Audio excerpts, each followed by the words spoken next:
What do you say, everybody? Hello and welcome to Thomas More Stadium in Florence, Kentucky. It's the finale of the three-game series between the Evansville Otters and your Florence Y'alls. You're listening to the Frontier League Network powered by HTN, as well as the Florence Y'alls Radio Network on our YouTube audio stream. Rory Tettemer alongside Ben Howler, excited to join you here on the 50 West Brewing pregame show. Always inspired by the Great American Road Trip across Route 50, 50 West, the premier brewery in the Cincinnati area. The rubber match here of the three-game series, the Y'alls against the Otters. They played two yesterday, and we have that final one today. Sun's still not out, Ben, but it's a great day for baseball. I don't know if we're going to get the sun at any point this weekend. Might not. But if you can hold off the rain, that is enough for us.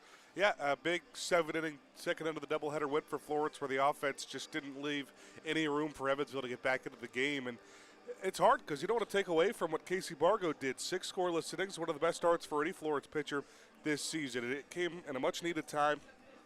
The bullpen had a good amount of rest, and you had to use it a lot in the first game of the doubleheader, and it's always tough to get that bullpen rest with a doubleheader. So you keep some guys in the bullpen, not having to use them, just Ahmad Harajli, 1 inning. Almost everybody should be available today. Maybe some of those guys who pitched more than 1 inning in game 1 of the doubleheader, but should have a lot of options. But Isaac Milburn back on the bump. Last time out was one of his best starts. That was right before he went to the IL. Yeah, it was out in Gateway. He earned his second win of the season. He enters today with a 2-3 record, of 5.52 ERA. Milburn has faced the Evansville Otters a couple times this season, all the way back in that opening series. 3 innings pitched, 5 hits, 5 runs, 4 of them earned, 3 walks, and 3 Ks. And then it was his second start out as well. 5 innings pitched, 5 hits, 2 runs, 6 walks, and 4 Ks. He did enter a 3-game losing streak against Lake Erie, Windy City, and Washington. But you're right, he picked himself up with that last start against Gateway. 5 innings pitched, 4 hits, 1 run, 1 walk, and 2 Ks. Milburn wasn't a serious injury, and, it was one that happened obviously after a good start. Just a little bit of tightness. Spent the minimum on the IL. We'll see him, seeing him just about a week later here. And hopefully he's able to, do some good things again. Florence, we mentioned with Casey Bargo, got that, extended start from their starter. That's exactly what they're looking for. They're going to be looking for it today. You mentioned that the Y'alls do have a pretty good bullpen. Aiden McAvoy has not been used yet this series. An off day tomorrow. I expect to see McAvoy, regardless of a save situation or not. Florence going to have to use their top guy in the bullpen, and that's always a good thing. Plus, you have Logan Jones that can go a couple of innings, too, if you do need it. So maybe you get 5 innings out of Milburn. That's pretty much all you need, but that would be, a quality start from Milburn coming back here from the IL. And then also, playing 6 games in 5 days next week. You're going to need all the help you can get in the starter role. Florence is heading out onto the field. Let's take a look at their starting lineup. Leading off the center fielder, Tyler Shaneyfelt. Batting second, the second baseman, Brett Blomquist. In the 3 slot, the first baseman, Hank Zeisler. Batting cleanup, the right fielder, Brendan Bobo. In the 5 slot, the designated hitter, Zade Richardson. Batting 6th, the third baseman, Garrett Broussard. In the 7th slot, the left fielder, Marcus Brodell. Batting 8th, the shortstop, Dylan Baker. Rounding out the catcher, Kyle Harbison. The only change there is catchers. Zach Beadle yesterday in Game 2. Kyle Harbison back behind the plate. For Evansville, the center fielder, John Ponder, will lead things off. Batting second, the second baseman, Amani Jones. In the 3 slot, the designated hitter, Dennis Pierce. Batting cleanup, the first baseman, Blake Robertson. In the 5 slot, the third baseman, Marcos Gonzalez. Batting 6th, the left fielder, LJ Castillo. In the 7 slot, the right fielder, Sam Linscott. Batting 8th, doing the catching, Cohen Wilbanks. And rounding it out, the shortstop, TJ Salvaggio. Milburn on the bump for Florence. It'll be J.D. Encarnacion, a 1-2 record and a 6.35 ERA for the 26-16 Otters. A rubber match here at Thomas More Stadium against a couple division rivals. Florence Y'alls against the Otters. We'll take a break here on the 50 West Brewing pregame show for our national anthem, but we got the first pitch coming up in just a few minutes. Don't go anywhere. Florence Y'alls baseball coming up soon.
Lovely, lovely rendition of our national anthem. That's it, quartet. Very nice job. We're ready for baseball here at Thomas More Stadium. The Y'alls in their baby blue pinstripes, the mainly white jerseys. The Evansville Honors back in the all grays with their blue caps. Florence against Evansville, rubber match of the 3-game series. The left-handed pitcher, Isaac Milburn, on the mound for the Y'alls. Milburn, 2-3 with a 5.52 ERA.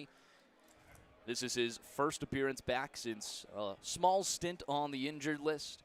Got to tell you as well, Isaac Milburn, rocking some of the best facial hair on the team now. A full beard, looks fantastic. And Florence, had a lot of good things for Isaac Milburn in the offseason. Toby Hall brought him over from the Windy City Thunderbolts. Hoping to regain some of that form, and he looked very good his last time out against Gateway. 31 innings so far on the season, 36 hits, 24 runs, only 18 of them earned, 25 walks to 23 Ks, 3 home runs against them. Again, a 5.52 ERA. Milburn, 7 starts, 36 runs of support. That's the least by any Florence starter, 5.14. Florence as a team averages 7.76. So the Y'alls hopefully can give him some more run support today. And that's honestly been, a cause and effect of a few of his losses. He lost a 2-1 ball game against Lake Erie. That's no fault of his own. Lost a 6-5 ball game, a 7-6 ball game, 8-4. The offense for Florence usually can provide double-digit runs of support. For some reason, when Milburn has been on the mound, they just have not done so. It's funny, Milburn's someone personally that I just haven't seen a ton this season, and the numbers show that. This is only his 3rd start here at home out of his 7. This will be his 8th start now on the season. 5 of them have come on the road, and 1 good, 1 bad at home. That Windy City start where, some unearned runs kind of started to hurt him. He gave up 9 runs total. Only 4 of them were earned in 4 innings. But I just haven't seen him a ton in Florence, so the Florence faithful getting a good look at him for the first time in a while. And he's, I want to say a local guy, not really a local guy, he's a Kentucky guy. Yeah. Out of Lexington, Kentucky, has some family here in attendance today. I assume that played a major part in him coming over to the Y'alls this season, the ability to pitch in front of family. And you're right, a lot of his starts have been on the road, unfortunately, but gets to pitch in front of them today. First 3 for Evansville, Ponder, Jones, and Pierce, the same 3 we've seen all series long. Florence, 23-19. The Otters ahead of them in the division, 26-16.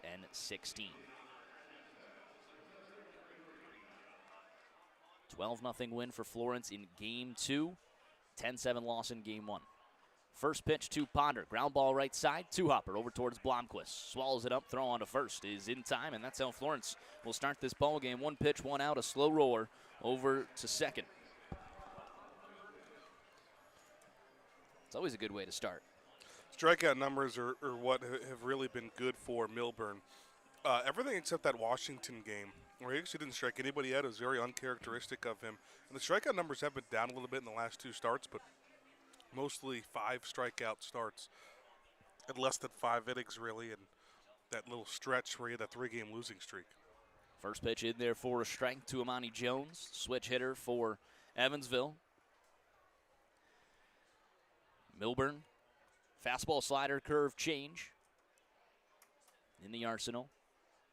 Right around 90 miles per hour. High 80s, low 90s. That one's fouled away, 0-2 the count. Let's take a look at the defense for the Y'alls.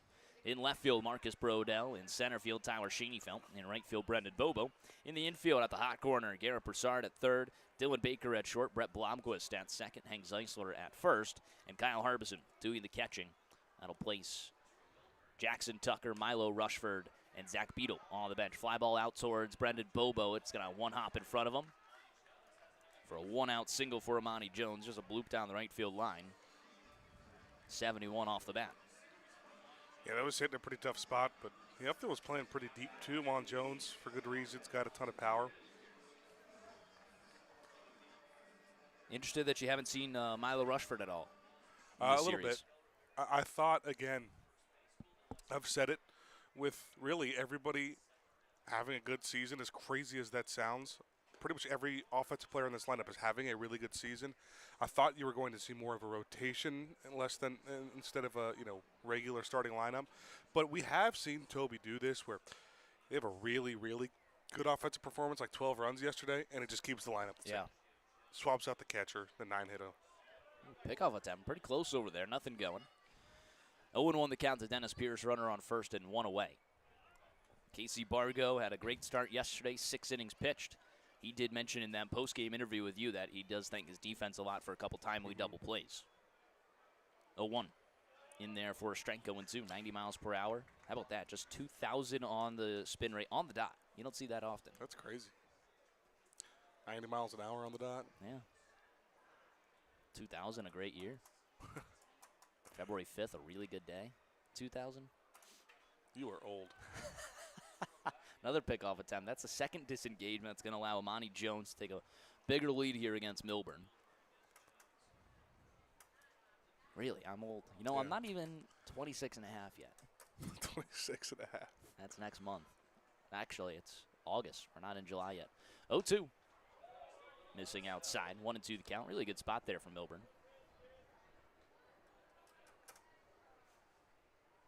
You still celebrate your half birthday, I heard. It's my favorite day of the year. Big party, throw out the first pitch. My half birthday is only 5 days after yours. Pickoff attempt, got to get him here. Does not. Jeez. That's the first time I've actually seen that. Yeah, I have not. Yeah. I think I saw it once the MLB implemented that rule that same year. Is that a stolen base? It's a balk, I think. It's a balk then, Yeah. yeah. All right, so a balk essentially moves Jones into scoring position with one away and a 1-2 count. Because in that case, let's just say the bases were loaded. I mean, obviously, I don't know why I'd be doing that in the first place, but if the bases were loaded, then everybody would move. 1-2 fastball misses out. Well, that would have to happen anyway. If they're first and third, let's just say it was first and third, then the runner from third would score. Called time at the plate here from Pierce, 2-2. Really was just thinking about Jones over at first base. Yeah. And that one wasn't even close, that last one. No. It was almost like he just threw it because he had to. 2-2 to Pierce. Already an RBI opportunity for Evansville. The runner in scoring position and one away. That one misses upstairs. Trying to go to an off-speed, didn't break. 81, 25-80 on the spin rate. You know, I haven't even seen them do it. I haven't even seen it attempted because, again, if Milburn throws that and it's close and he got ruled out, then he's out. Doesn't get the second base. But runners just get large leads after 2 disengagements. From the stretch, the payoff, fouls it away. Been a heavy dose of fastballs here from Milburn. I think that's something we noted in his starts to begin the season was immediately going to all of his off speeds. And then by the second, third time around, they had already seen some of his best pitches. Yeah. That's when they were starting to hit him. Look over at second, 2 looks. Payoff pitch. Pierce skies it down the right field line. Foul territory. Zeisler giving way. That one ends up onto the party patio. Yeah, I was a guy that, throw your fastball as much as possible the first time through. And then start getting into the off speeds.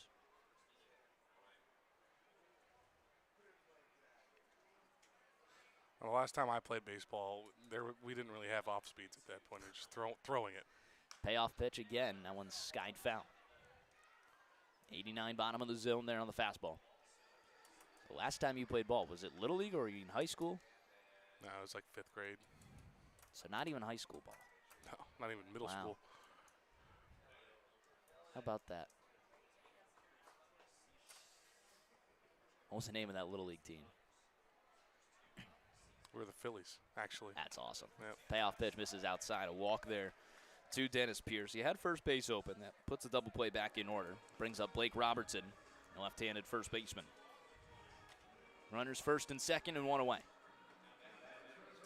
I became really a massive Roy Halladay fan. Good. Because we were the Phillies. I was a pitcher. I was number 34. That was always my number growing up. Wow. And first 4 letters of both our last names are the same. Doc. That one misses inside. Toby is actually, got to know Roy Halladay. Really? Yeah. I'll have to ask him about it. I think he had just done like a phone interview where someone was asking him questions about Halladay for something. 1-0, fouls it away. I don't know if you were listening on the road, but, we were talking about one time, I think it was here, from Braden Montgomery, who had hit a walk-off homer in his debut. Do you remember that Tettemer trivia? Yeah. And Miguel Cabrera was the answer. Mm-hmm. Toby Hall was catching during the Miguel Cabrera Really? home run, yeah. That's good stuff. Very How'd you good. find that out? We were just randomly talking about it. 1-1 in there, first strike on the slider outside. 1-2 the count. We were talking, and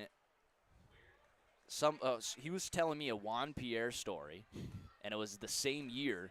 And I was like, all right, wait, so that was 2003. So you caught against, Miguel Cabrera during that season. And he was like, yeah, that was that game. 1-2, ground ball, right side, diving play from Blomquist. Only throw is on to first. It's in time. 4-3 on the put away. That probably saves a run. Yeah, it perfectly said. Not only they get the out, but a lot of times you'll even take a diving play that keeps the ball in the infield so run doesn't score, but to also get the out, great play by Blomquist over at second. Runner second and third, 2 away for Marcos Gonzalez.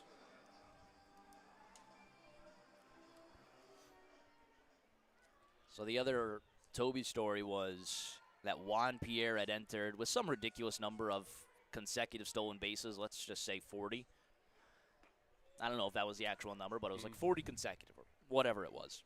And it was Toby's first game against them. And, first inning, Juan Pierre gets on. Bang, Toby throws him out. A couple innings later, Juan Pierre gets on again, steals, bang, Toby throws him out. Gets out the next time, then it's later on in the game, and I think Pierre was stealing third. Bang, Toby throws him out 3 times in the game. That's awesome. Pretty amazing. 1-1, slider misses upstairs, 2-1. And then the other story that also came from this, 15-minute conversation. Do you remember the Sammy Sosa corked bat incident? Yeah. Toby was the catcher. That's crazy. He picked up the bat. That's awesome.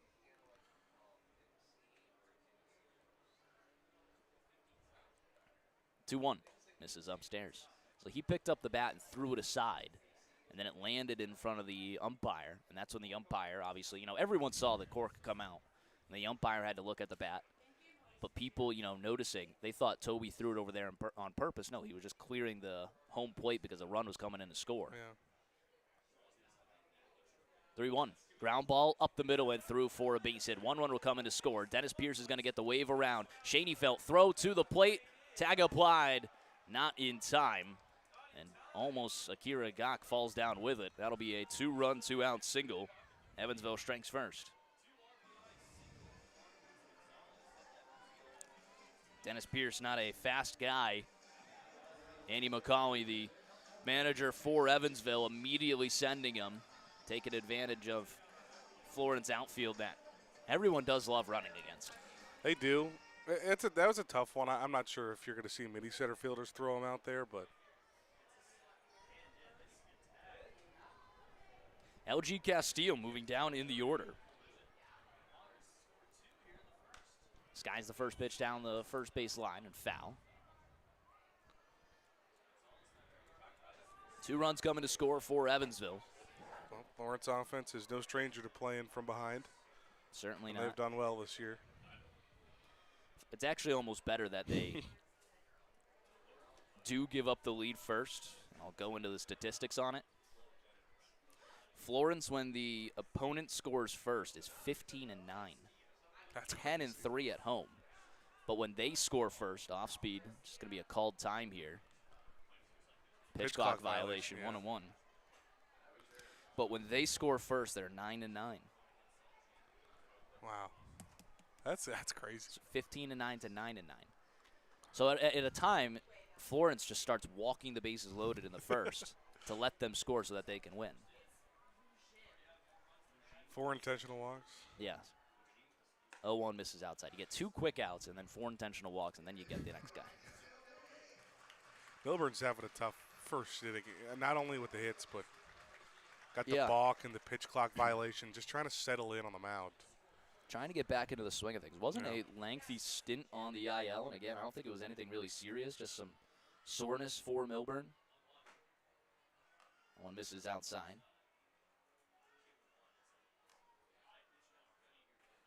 We mentioned the Yalls with a pretty healthy bullpen. However, I don't know if they're this healthy.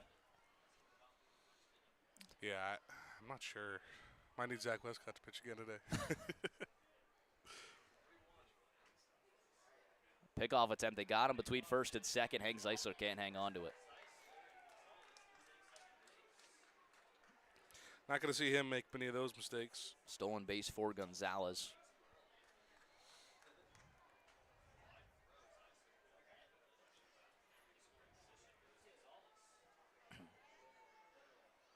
Runner in scoring position again, a 3-1 count with 2 away to LG Castillo.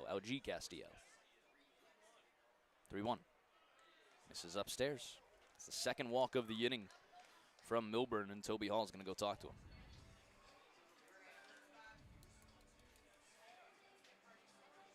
It's a frustration for Milburn, too. It started to get all in his head. He just slammed the rosin bag. Not a bad thing. I'd do that.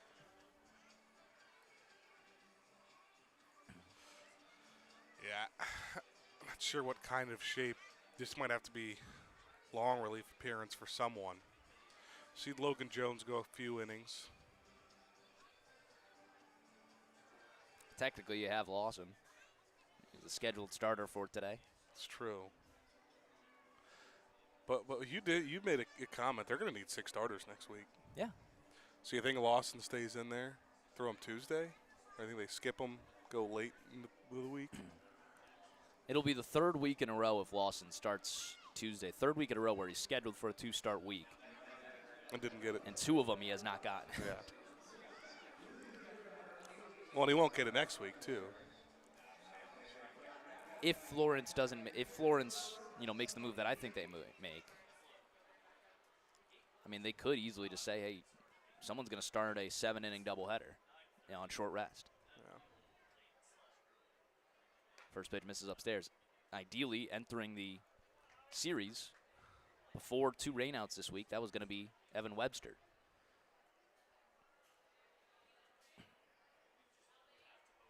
But I've since heard that Villalobos is going to be throwing in Mississippi.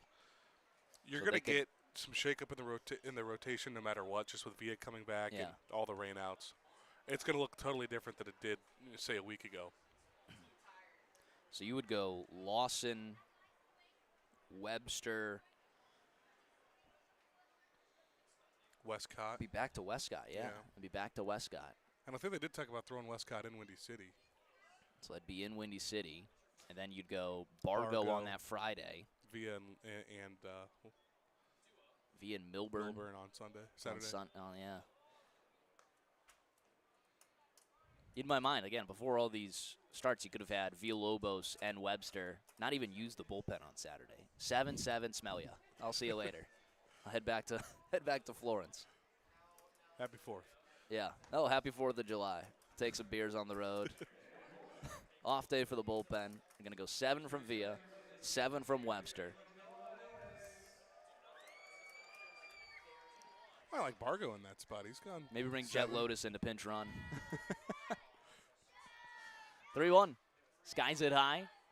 Out towards Hank Zeisler in foul territory. He runs out of room. Full count. 1st and 2nd, 2 away. Sam Linscott.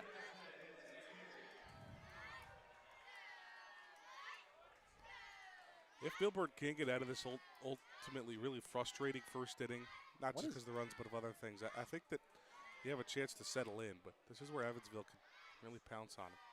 What is this chant? It sounds like donut. I have no idea. Runners take off, payoff pitch, cold, strike 3, rings him up, bottom of the zone. Needed that. Milburn strands some traffic on the bases. 2 runs come across for Evansville. Florence trying to get him right back when we return to the Frontier League Network, powered by HDN.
Bottom half of the first inning, it's always brought to you by Heritage Bank. At Heritage Bank, we believe your money should work as hard as you do. Proudly local, fiercely dependable. That's the Heritage difference. Visit heritagebank.com or stop by a branch near you today. 2-0 Evansville. Florence trying to get them right back in their first opportunity. Shaney, Felt, Blomquist, and Zeisler against J.D. Encarnacion. Right-handed starter for Evansville enters today with a 1-2 record and a 6.35 ERA. His offense already has given him 2 runs in support. See what Encarnacion can do. I believe this is the first time seeing Encarnacion this year. It is. Joined the Otters on May 19th. Pitched an inning against Gateway. His last start against Joliet, 5 1/3, 5 hits, 4 runs, no walks, and 4 Ks. Had a lot of walks early on, but his last 2 outings has not issued a walk. A couple of home runs, actually a home run in his last 4 appearances. 3 of them, he had 2 home runs allowed. Just another guy that Florence can pounce on. He's had his struggles at different points this year. As consistent as Florence's offense has been, a lot of it has been against really good pitchers. That does not come at the expense of pitchers with poorer ERAs, though. Did not play at all in 2025. Came from the Red Sox organization in 2024. Reached AA Portland. That's the Sea Dogs. Yeah, that's the Sea Dogs in there for a strike. Lincoln Salt Dogs, Portland Sea Dogs, and the Sea Dogs makes a lot more sense. It used to be the Paw Sox, I believe. The Paw Sox. No, that was the Woo Sox. They went from Pawtucket to Worcester. The Worcester Red Sox now. Technically the Woo Sox. But they had Pawtucket and Portland. 1-1 Shaney Fell. He punches it out towards left field. Castillo working in. It drops in front of him for a base hit. Not aggressive there from Castillo. Didn't want to make a diving opportunity. And I think Evansville outfielders learning a little bit about the turf. They've seen John Ponder have 2 balls go over his head after a bounce. That one, you see LJ Castillo. Whoa, I'm going to go back on this one. Make sure I'm not getting beat by the bounce. You typically see less diving plays attempted to be made because of just the what could happen if it takes that one bounce. So Shaney fell with a leadoff single. Brett Blomquist at the plate. First pitch misses outside. Blomquist launched his 9th home run of the season yesterday. In that 12-0 win for Florence. Shaney fell bouncing around at first. 1-0. Misses inside on an off-speed. And that 12-0 win, so game 2, he was 2 for 3 with 4 RBIs and a walk and 3 runs scored. Raised his average up to 362. We had mentioned it. I mean, Blomquist now, should be qualified in all these games. I mean, has to be an all-star. Has to be an all-star. A Y'all-star. Misses inside. What's the official name? Is everyone a Y'all-star, or just the Y'all's going to be Y'all-star? Well, you're only a Y'all-star if you agree to wear the costume on a 90-degree day outside at an elementary school. So I guess I'm not a Y'all-star then. 3-0. Misses upstairs. A 4-pitch walk to Blomquist. That'll put runners first and second and nobody out for the captain, Hank Zeisler. You're not a Y'all-star.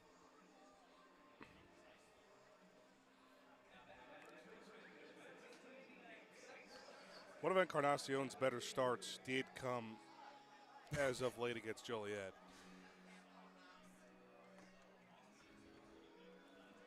Five and a third, just 4 earned. Already a meeting on the mound here.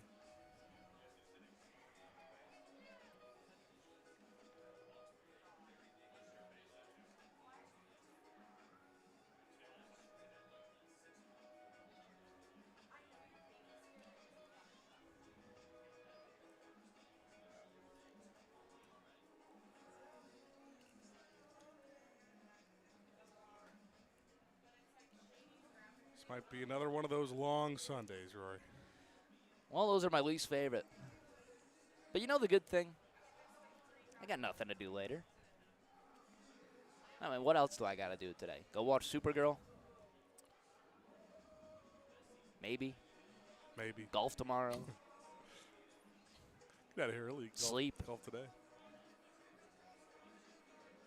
I did make a point. After this treacherous home stretch, so many home games the last couple weeks. I feel like it's needed some real needed rest this next week. Yeah, so for 18 games, you're going to have only called 3 of them. How crazy is that? That's pretty crazy. But it is, once we hit the All-Star break, so many home games. With our luck, we're going to have this umpire crew for 15 of those games. This is the first time I'm seeing it. You're talking about him so much.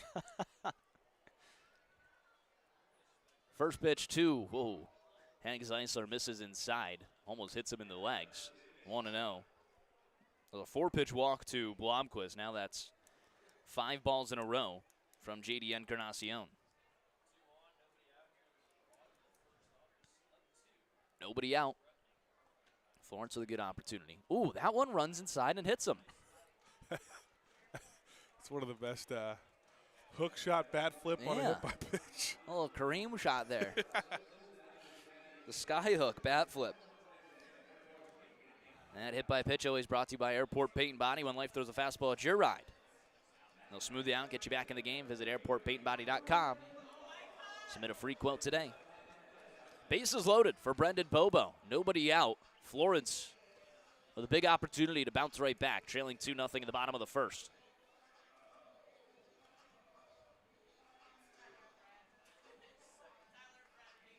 Every pitch has been further and further from the zone on these 6 straight balls, including the hit by pitch from Encarnacion. It's been 6 balls in a row. Encarnacion previously of the Greenville Drive. Bobo skies the first pitch right over towards the third baseman in foul territory, making the grab, something you just can't do. 6 balls in a row. Got to see a couple pitches. That pitch is a strike, but it's probably one that you shouldn't be swinging at. Just got under it. And you gave Encarnacion exactly what he needed. Brings up Zayda Richardson. Bases loaded, 1 away. Now a double play gets Evansville out of this. There's a guy that you want up with runners in scoring position, and big-time spotted B. Richardson. Had a heck of a day in Game 2 yesterday, 3 for 4 with 2 RBIs. That one misses outside. Had a wall scraper. Out to right center field, bounce off the wall.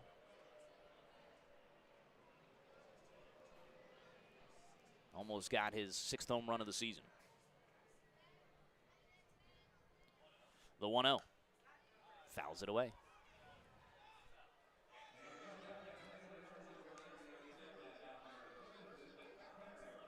Anything in the outfield should do it.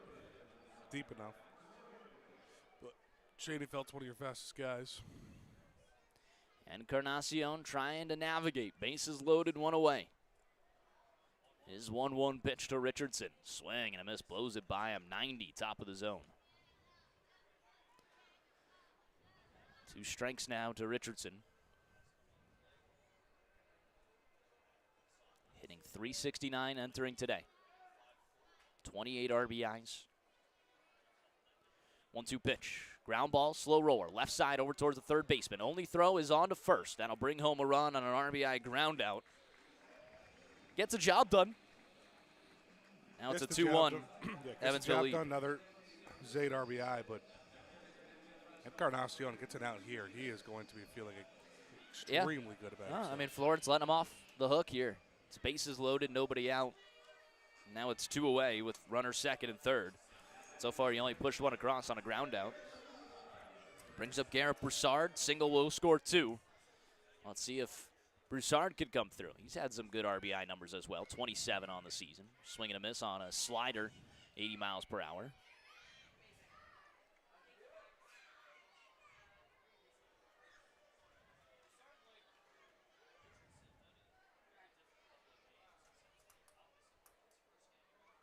From the stretch, the 0-1 misses outside.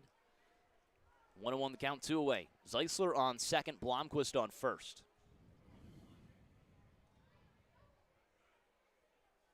Broussard hitting .314.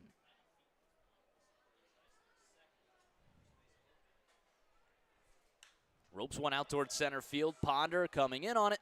Makes the grab to end the inning. Florence, a lot of meat left on the bone. They only get 1. 2-1 Otters lead as we head to the top of the second when we return to the Frontier League Network, powered by HTN.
Top of the second always brings us our umpire intro, brought to you by Pella Window and Door. Looking for a clear review of every call? Trust Pella Window and Door, bringing you replay-worthy clarity and craftsmanship you can count on.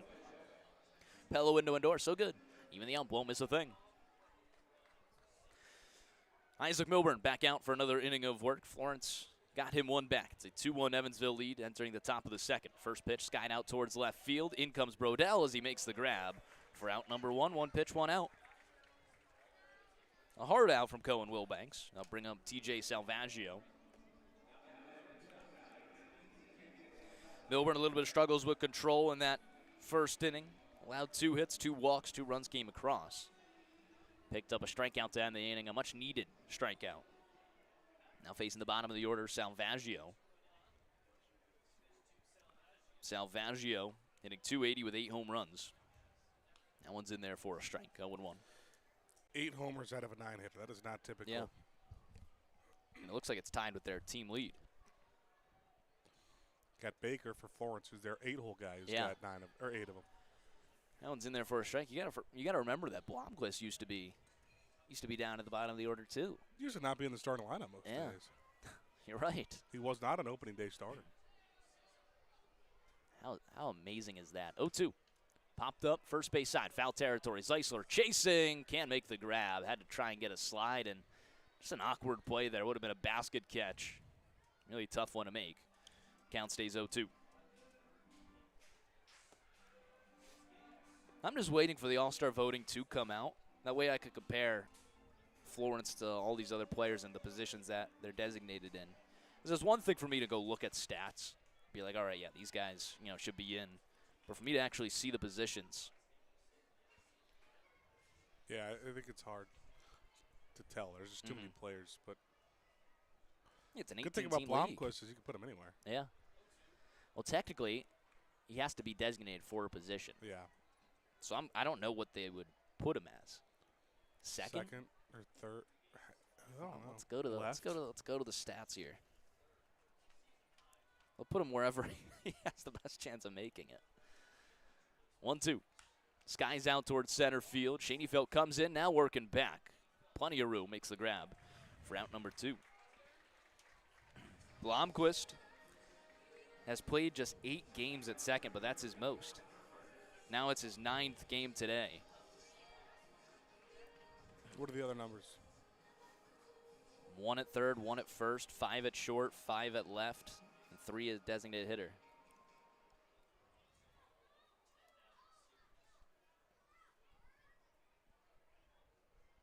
That one misses outside. Designated hitter has to be Richardson. So is your team only allowed to designate 1 per position? Is that what you're saying? I don't know how it works. Because then what would you do with Shaney? Put him in center? Yeah. And what you do with Tucker? Put him in left? See, that's the odd thing. You might have to put Blomquist in left. If you don't think that you're going to send Brodell. No. Good thing is, Ben, it's not a decision we have to make. That is great news. 2-0. Off speed in there for a strike. 2-1. Some are clear. Bobo's 39 games in right field. This is his 40th. Broussard's 40 games at third. 41 games for Zeisler at first. 2-1. Off speed again, beautifully placed, but missing upstairs 3-1. 33 games for Tucker in center. Schoenfeld mainly at second base with 28 games. 3-1. Fouls it away. Full count to the top of the order, Ponder. 2 away and nobody on base. Otters on top, 2-1. That's the thing. It would be tough to not put Shaney at second. Yeah.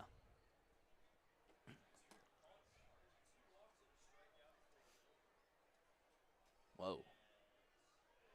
Pitch clock violation on Ponder. Strikeout there for Isaac Milburn, and a 1-2-3 frame scoreless in the second. We head to the bottom of 2. Florence Yalls trying to even it up. 2-1 Evansville when we return on the Frontier League Network powered by HDN.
Florence in the bottom of the second, trailing 2-1. That's our Thomas More University scoreboard.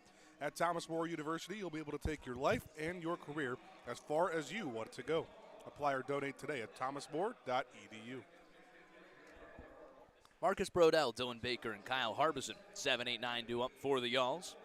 JD Encarnacion, pretty good first inning. I mean, able to navigate through the bases loaded and nobody out, allowing just one run. Gave up the leadoff single from Schoenfeld. And it was a walk and a hit by pitch, but Florence left a lot of meat on the bone, and he's still carrying a 2-1 Evansville lead. 0-1 count to Brodell. Yeah, to keep this lead to the second after how it started, it's very fortunate. Ground ball to short, 6-3 put away of Brodell. But Rory, after the pitch clock violation, at least for the time being, maybe the rest of the game, we're going to play this without a pitch clock. Pretty amazing. I'm not sure if there was something wrong with a pitch clock. We didn't get an explanation. That's a strike. That's a strikeout for the analytics crew. But Wyatt Sherman is now out of a job for the day. First pitch to Dylan Baker in there for a strike. Wyatt Sherman has officially picked up his first professional strikeout. He can go hit the showers now, too. 0-1 in there. The analytics crew opting not to go to Mississippi. Didn't want to face that bus ride. Some question their toughness, their resilience. You might not see me in a seat on that trip to Mississippi. I'm just going to be laying on the ground. I'm on top of the bus. 0-2. Check swing. Doesn't go around. 1-2 the count. What's the longest bus ride you've had to do? Penn State from Indiana. What was that? About 9.5. Oh, yeah. 1-2. This is inside. No. And what's crazy is the Mississippi one's not even the longest. That New Jersey one was tough, but coming back from Canada last year, good thing is, like, it was through the night and I slept a decent amount. It's good. But it was still just, getting back in the morning, like, oh my gosh. And that was that 12-game road trip for Florence. They started in Schaumburg, went over to Lake Erie. Luckily, I sent Preston out for that week because I was on vacation. That's the week that, you'll be going on, so first week of August. And then I had to meet the team in Lake Erie to then head to Canada with them. That one runs inside and hits Dylan Baker.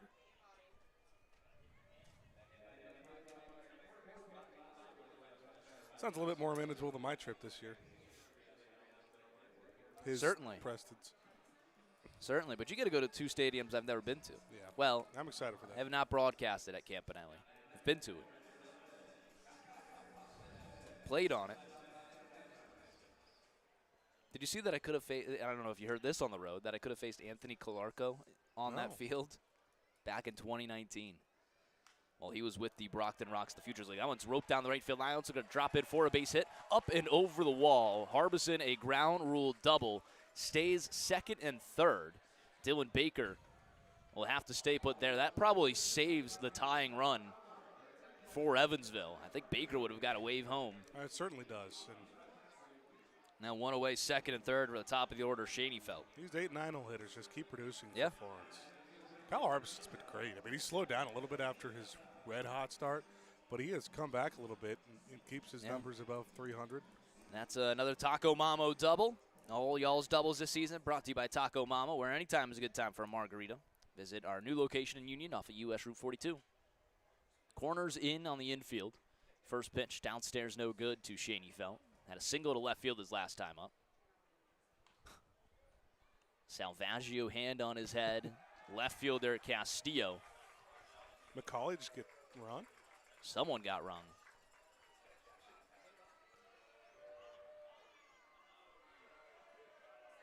What could he be arguing about in this inning? Well, it's the bottom of the zone. That was. Oh, actually, yeah, you're right. That was a pretty close call. Close call. But it was after the pitch clock violation last inning where he's really upset. McCauley is getting in his face. He's actually squatting behind home plate. Miguel Rivera Cruz, the crew chief, trying to get in the way. It's Akira Gok, the home plate umpire today. Doc just trying to walk away, stay out of it. So it was a ring from the dugout.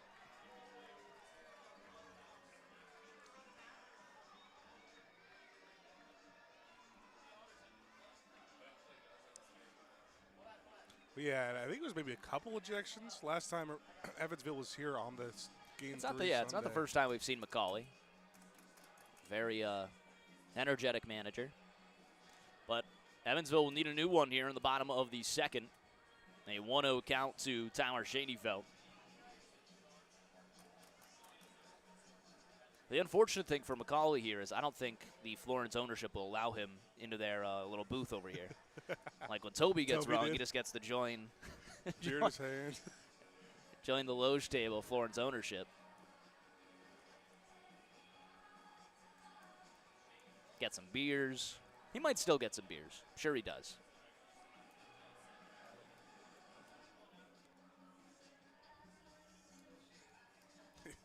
Had a little conversation with the Florence bullpen, too.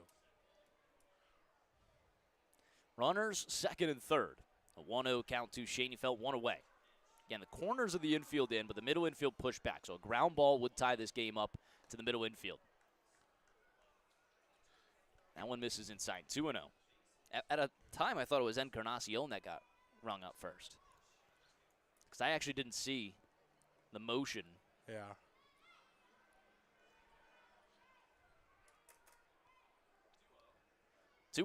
That one runs inside. A 3-0 count to the leadoff man, Schoenfeld. Well, it's funny, too. We're about 18 or 19 or so games in at home this season.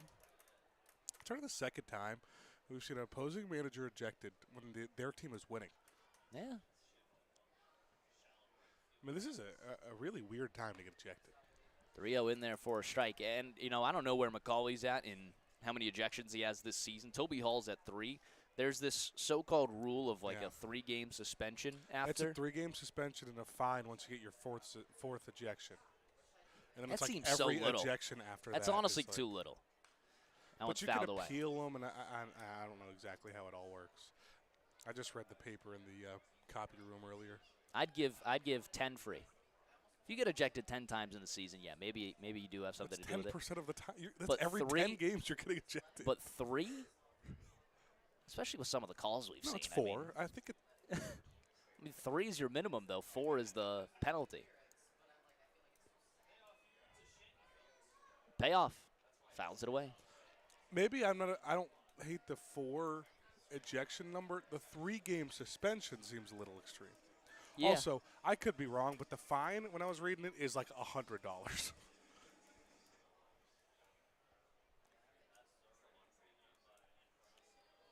But back to my point, I mean, this feels like a game where it might go back and forth. You're going to have to make a lot of tough decisions. McCauley. Ground ball, right side over towards the second baseman, and the second baseman can't field it. It goes into center field. 1 run comes in to score. They wave around Harbison. A 2-run error either way. Schoenfeld gets the job done. Florence on top, 3-2. Just one where Jones was waiting to play it on the backhand. It slowed up a little too much, and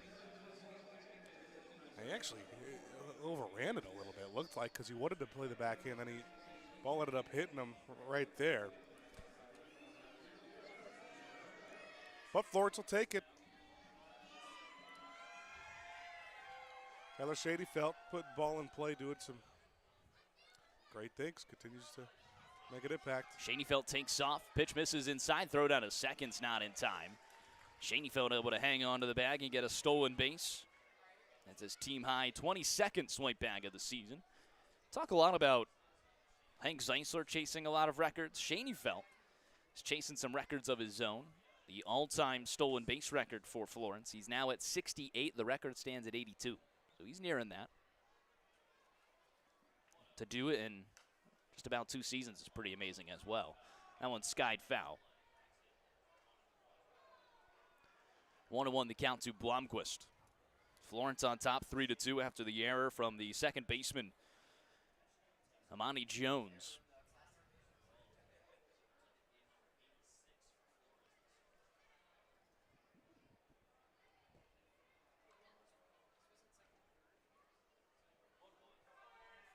Big swing and a miss. Whoa. Blomquist almost went down after that. They wanted to put that over the left field wall.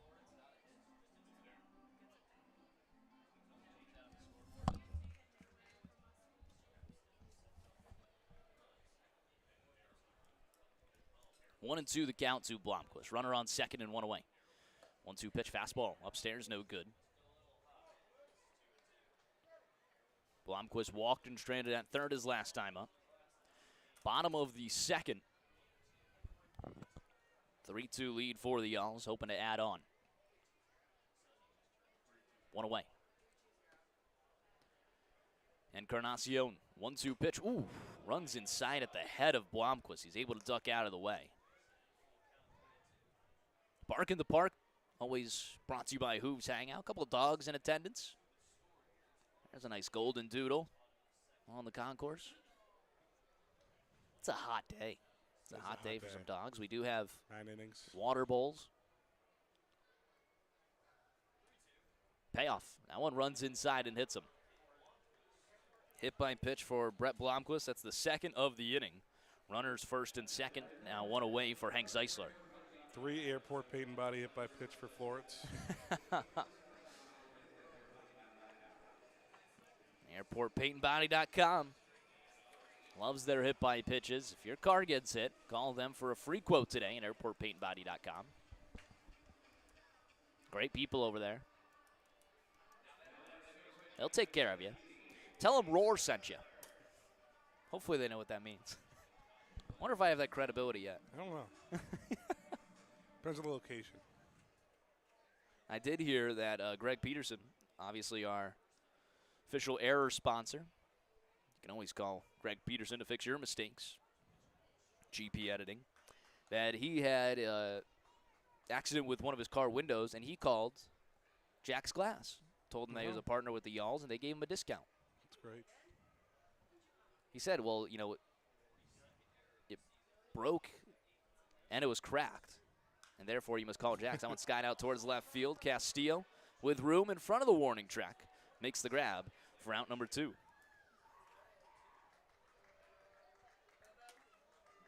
Brings up Brendan Bobo. Gave it a good ride. Yeah, 332 on the distance.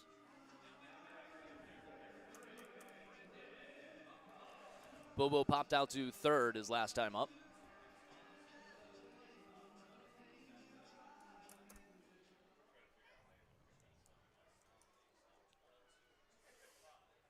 Tight battle with Hank Zeisler for the RBI lead, and a battle with Brett Blomquist for the home run lead.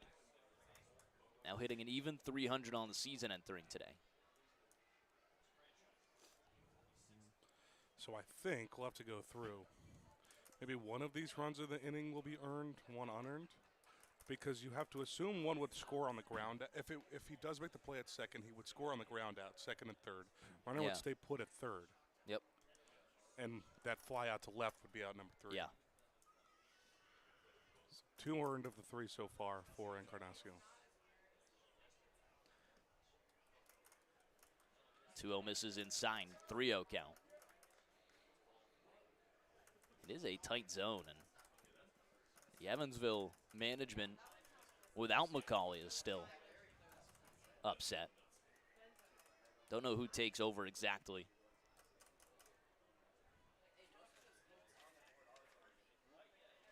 .3-0. Missing downstairs. That was beneath the zone. It's not going to win any favors from Evansville, but was beneath the zone. A 4-pitch walk to Brendan Bobo. The base is now loaded for Zade Richardson once again. It's one of those things that just keeps going and going, and it's kind of exponential, the frustration from that Evansville coaching staff. Now, last time Richardson came through with an RBI ground out. Not going to be able to do so here with 2 away. We'll need to get a hit to produce some runs. Florence already with a 3-2 lead. Haven't done much. I mean, 2 hits for the Y'alls. It's been walks and hit by pitches plus an error to get them on base. They've been taking some free bases from Evansville.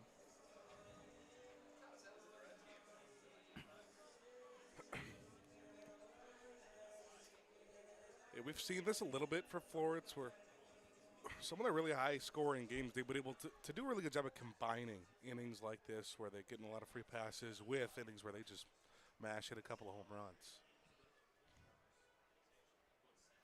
First pitch to Richardson. Slider in there for a strike. 79. 2280 on that spin rate.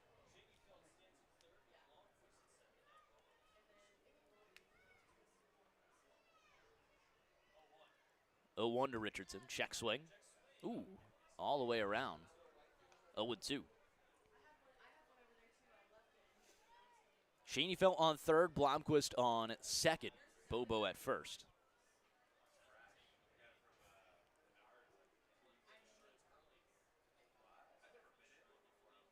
Encarnacion.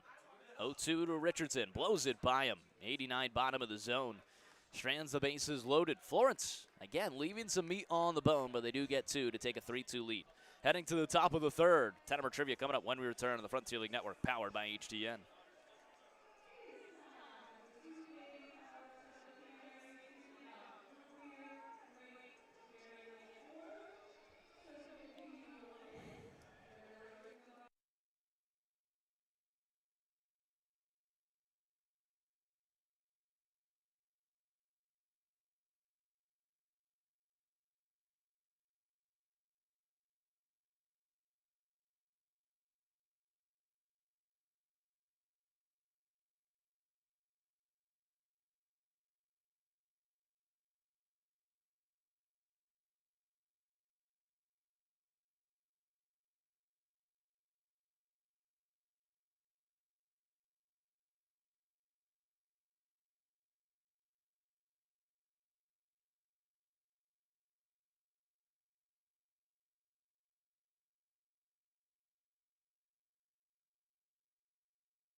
Top half of the third inning always brought to you by the Roar Agency. Located in all 50 states across the nation. Feel the Roar difference with Roar Insurance and visit us today at roarins.com. Isaac Milburn now working with a lead. 3-2 ball game for the Yalls. Milburn facing off against the 2-3-4 of Evansville. Jones, Pearson, Robertson. Jones singled and scored his last time up. First pitch missing outside. Again, the Yalls on top 3-2. Florence has left some meat on the bone in their innings, but has picked up 3 runs to take the 3-2 lead. 1-0, missing downstairs. Never complain about a lead, but yeah, 5 left on. Florence still only has 2 hits in this game. Top half of the third always brings us our Tettemer Trivia, presented by the Roar Agency. Located in all 50 states. Roar Insurance for Rory Tettemer's Tettemer Trivia. That one misses inside 3-0. Are you ready for the question of the day? I guess. This is one I found just before the game started. And again, it was just one where I looked at, stats from different years and found one that's, always just an outlier. It might make an interesting question. 3-0 is in there. Tettemer Trivia, if you're new to the broadcast, the way it works, I read a question top half of the third, give you guys the answer in the bottom half. You have the opportunity to play along. Head on over to Twitter. It's Tettemer9 or Florence_Yalls. Question is live. You can comment or guess in the comment section. Garrett Broussard fields a one-hopper. Throw on to first is in time. 5-3 on the put-away for out number 1. Our question of the day today revolves about 2021. How's your 2021 baseball knowledge? I was alive for that year. You were alive. You were functional. You were coherent. Was. We're looking for what pitcher had the most wins by any starting pitcher in Major League Baseball with 20. 2021, who led the league in wins with 20? My hint, it's a tough one, give you the National League West. National League West. First pitch to Pierce, off speed in there for a strike. So, my first thought is it's got to be a Giant. First thought is a Giant. Because I'm pretty sure this is the Giants' 100-some win season. This you're saying that Gabe Kapler season where he won Manager of the Year? Yes. Somehow. What an interesting career for him. Yeah. Ran out of Philadelphia. Dwayne Casey of the Toronto Raptors. That's one of my favorite sports stories always. Got fired the year he won Coach of the Year. Yeah. What's this? 1-1 the count. One out. Yeah. Toby Hall trying to calm down Milburn. Maybe pick up some conversation from Millie. Whole infield in here. Something Hall noticed.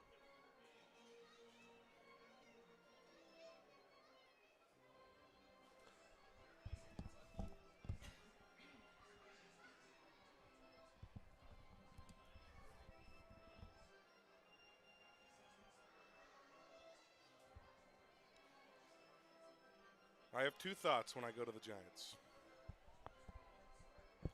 I have Logan Webb. I have Anthony DeSclafani. Wow, yeah. Much better Giants career than Reds career.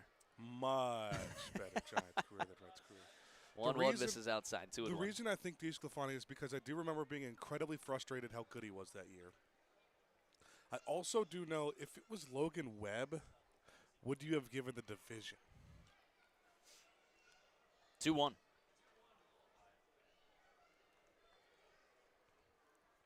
So I'm bouncing back between those two pitchers right now. I mean, win-loss is a stat. Again, we're like, as long as you get a good season, you're playing for a team like that, you're going to have a lot of wins. 3-1 misses outside. So a 5-pitch walk to walk Dennis Pierce for the second time today. He came home to score back in the first. Brings up Blake Robertson. One away and a runner on first. Near the top of the third, the Y'all's on top 3-2. You're listening to Frontier League Baseball on the Frontier League Network, powered by HTN. Rory Tettemer alongside Ben Haller. First pitch, missing upstairs. Lefty-lefty battle. The thing about DeSclafani is I feel like I would have heard that stat, and I have not heard this one. So you're big on DeSclafani statistics, what you're saying. Not big on it, but certainly. 1-0, skies it into center field. Can of corn for Schoenfeld, but a high fly ball makes the grab for out number 2. I certainly would have remembered being incredibly mad that he led the league in wins. You know, it's something, end of the year stats, unless it's like phenomenal, you don't notice them.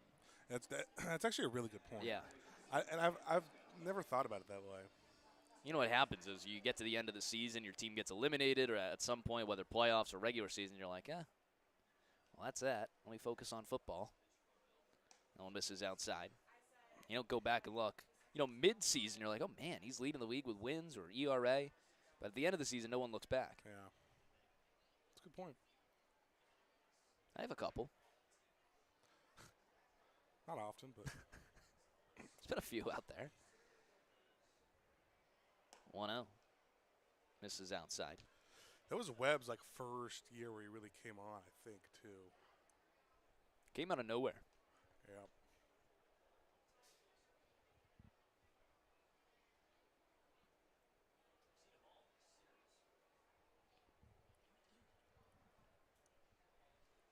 Two 2-0 the count. 2 away, runner on first. 2-0 to Marcus Gonzalez, who's in there for a strike. In my bullpen, I have McAvoy, Jones, and Phelps as unused. And then it'd be Whitesell was there for an inning yesterday, threw a lot of pitches. Hopewell, inning plus. Harajli did have a 1-2-3 frame. Lotus was an inning, but, coming off of injury, swing and a miss, 2-2. and then darted through an inning plus as well. Out of the 5 relievers that threw yesterday, I think your best guess would be Harajli. Certainly. To throw again. Clean inning, too, for Harajli. We saw another, not super clean in terms of runners on the base paths, but towards the end of that road stretch, and against Gateway, had a scoreless inning, too, there. It's a good sign for him coming off the IL.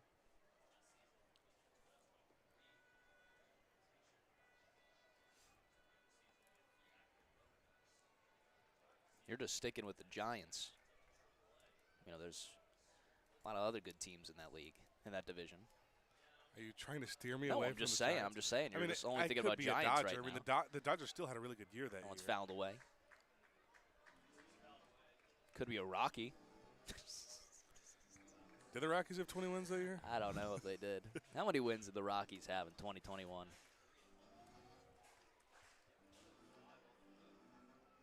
'74. They're close to 500. Oh, yeah. That's a Trevor Story Rockies team.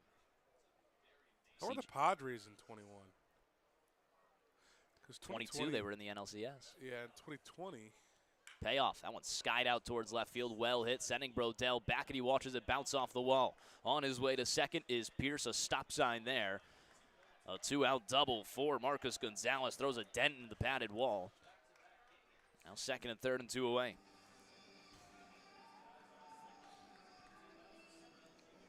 His second hit of the day. Gonzalez is having a pretty good series. That's 6th base hit of the weekend, and he just crushes that ball. Got the barrel right to it. Tell you what, that was German Marquez leading that team with 12 wins. Well, I was about to guess German Marquez. Like John Gray, 8 and 12. Austin Gomber, he was around, relevant for a little bit. Ground ball right side. Blomquist fields it on the forehand. Throw on to first is in time, and Milburn able to strand runners in scoring position. Heading to the bottom of the third, get your guesses in for Tettemer Trivia. When we return to the Frontier League Network, powered by HDN.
Bottom of the third. J.D. Encarnacion back out on the mound. Garrett Broussard, Marcus Brodell, and Dylan Baker will lead things off. The Y'alls hoping to add to a 3-2 lead. Encarnacion has navigated some traffic. About as good as you could hope. I mean, just 3 runs. He's had the bases loaded at one point in both innings so far. 3 runs and only 2 of them earned. Florence has stranded 5 on base. They picked up just 2 hits. Yeah, 3 runs in 2 innings, but I do think that Florence is a little frustrated with the guys they left on base, 5 left on. Yeah. They left them loaded. Really a lot those last, if you combine games 1 and game 3 of the series, they fell 10-7 in game 1. Still playing Tettemer Trivia. Question was, in 2021, what pitcher had the most wins by any starting pitcher in Major League Baseball with 20? My hint, they played in the NL West. Question is live on Twitter. If you want to play along, it's rtettemer9 or Florence_Y'alls. First pitch to Broussard, fouls it away. You really threw me off. You did.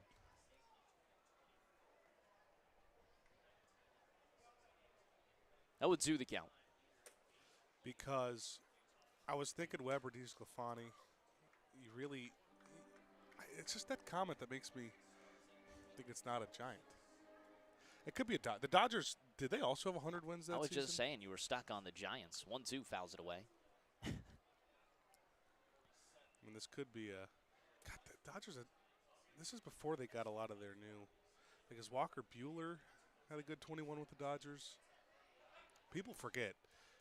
This was around the stretch where – 1-2 misses upstairs. That's about Cy Young era Walker Buehler. Clayton Kershaw probably at this point of his career didn't pitch enough to really have 20 wins. This is a 2-year stretch for Julio Urias before everything happened with him where he was pretty good.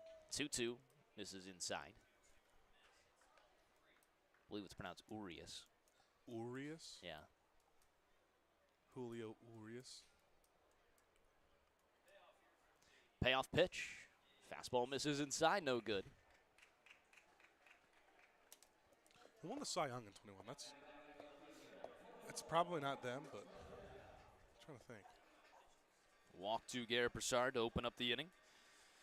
Brings up Marcus Brodell, ground out to short his last time up.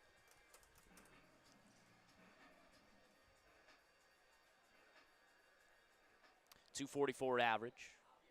Good on base and slugging for Brodell. 426, 477 slugging. Remember when David Price pitched for the Dodgers? Yeah. I love thinking about the 1 year Manny Machado with the Dodgers. Yes. Was that even a year or was it half a season? Hey, is half a year. It was half a season, yeah. That might have been that year. Because then he was on the Padres the year after. No, I think Machado was in San Diego, I think, for the COVID year 2020. Was he? That one skied out towards left field. Castillo is back, and he makes the grab. Retreating back to first is Broussard. That was a good rundown there from Castillo. Takes away extra bases from Brodell. One away, you got to lock in an answer. Buehler or Urias? Kershaw, I believe, still had a good 21. Yeah, but again, he's just his old man Kershaw, even at 2021. I don't know if he's pitching enough. Walker Buehler dealt with a lot of injuries, too. That one skied high, well out towards left field. Castillo, warning track to the wall. He looks up. So long. Dylan Baker, his 9th blast of the season. A 2-run shot. Florence on top 5-2. Blomquist ties the team lead. Bobo takes it back. Baker says, guys, wait for me. What Number about me? 9. It's tied for second on this team. 94 off that, 369 on the distance. That's Baker's first home run here at Thomas More Stadium. How about that? Pretty amazing. 9 of them, 8 of them coming on the road, 6 of them coming to Gateway. And that was a no-doubter. 1 out, still got to give you an answer. I'll go Walker Buehler. He had a really good 21. Harbison shows bunt. If Long ball, little small ball. If I was a betting man, though, and I could say it's one of 4 guys, DeSclafani, Webb, Urias, or Buehler. Okay, so you're limiting to 4 there. Well, Got it. No, my answer is Buehler. Your answer is Buehler, but you're giving yourself a little cushion. Yes. I get it. 0-2 the count. Let's get to some of our other guesses. Carter Cousins chiming in. He said Blake Snell. That was another Dodger at that time, I believe. Swing and a miss. Harbison down on 3 pitches. It's the second K of the day for Encarnacion. Back up to the top of the order, Shaney fell. The weird thing about the Dodgers is they have such crazy pitching depth. They're always so hurt in their pitching. Rich Tettemer's right with you. He said Walker Buehler. The Florence Y'all's analytics team said Julio Urias. You kidding me? Zach Gallen, a guess from Zach Jury. Name twin. Jacob Brown also said Zach Gallen. Lou DeVolio said Walker Buehler. Cow JC saying you Darvish. And Andre Padavani also with Julio Urias. 1-1. The Shaney Felt's in there for a strike. Nothing on our live chat. Anything else on Twitter? No, so we got Urias, Bueller, and Gowan are our leading vote getters, 2 for each. I think it's actually 3 when you add in yours for Walker Bueller.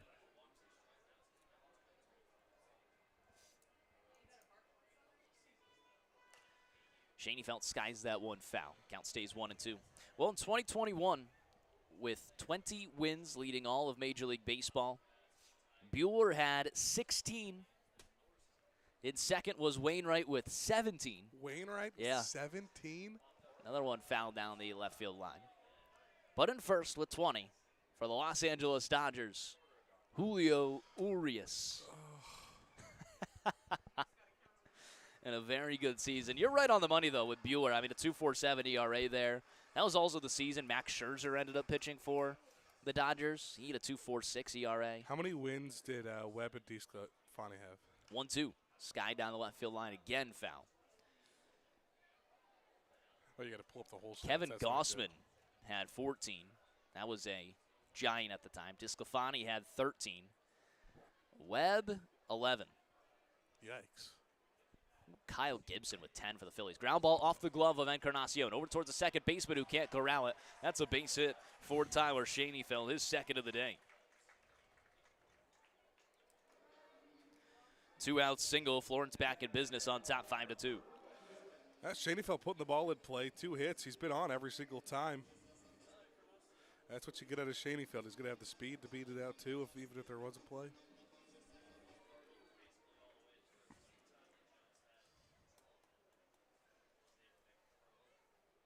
Schoenfeld bouncing around at first. Pickoff attempt, nothing going. But yeah, Urias. Now I know he obviously ended his career poorly. You could say that. I don't know if he's a free man right now, actually. Probably not. However, in 2021, led Major League Baseball with 20 wins. No one misses upstairs, and a very good season. Well, so when did he get arrested? That was was that 23, 22 or 23? It was 23, I think. And it just came at a time where he was kind of at the top. Yeah. Never a complete game or a shutout. 158 career games. That one's skied out towards right field. Lynn Scott coming in on it. Plenty of room. Makes the grab to end the inning. Dylan Baker, a 2-run shot, puts Florence on top 5-2. We head to the top of the 4th. Ben Hauer on the mic when we return to the Frontier League Network, powered by HDN.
Top of the 4th at Thomas More Stadium. Florence leads 5-2 with a rubber match after a split doubleheader yesterday.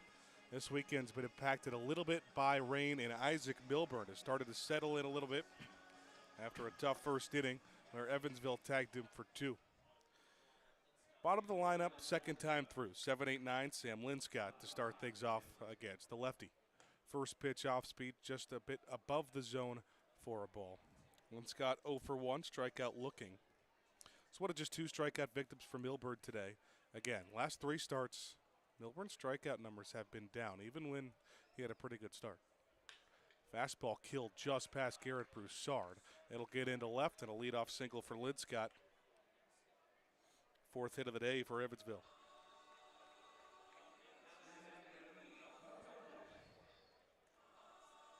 It's Linscott's 4th base hit of the series.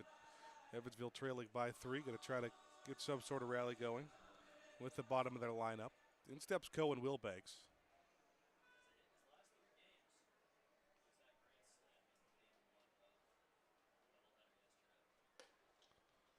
Misses upstairs. Wilbanks, kind of the easy target in the lineup for Evansville, is the 8-hitter. Not the 9-hole guy, but the 8-hitter, who has not been awesome at the plate this year. Hitting just 150, came into the series without a home run, just 1 RBI, and a good number of plate appearances. Grand slam against Zach Westcott in the 3rd inning of Game 1 of this series. His first home run of the year. He's got 5 RBIs now. Still his only base hit of the series, though. He's got a 1-1 count here. Grounder. Fair again down the 3rd base line on his horse around second before Brodell picks it up. And Brodell's going to throw his hands up to say, hey, it got lodged or stuck under something. This will be a ground rule double and save a run for Florence. How about that? It's not every day you see something go underneath.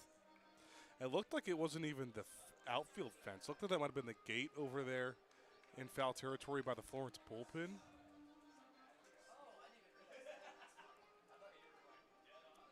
So Linscott will have to go to 3rd. Wilbanks with the 2nd base hit of the series, both of them for extra bases. And Evansville is at business with 2 in scoring position. And the game-tying run at the plate here in the top of the 4th with the 9-hitter TJ Salvaggio.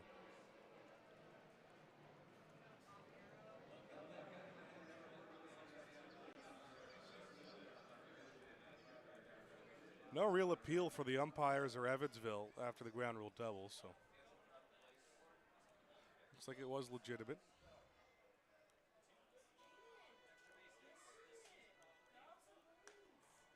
Breaking pitch above the letters here to Salvaggio. He started off 1-0.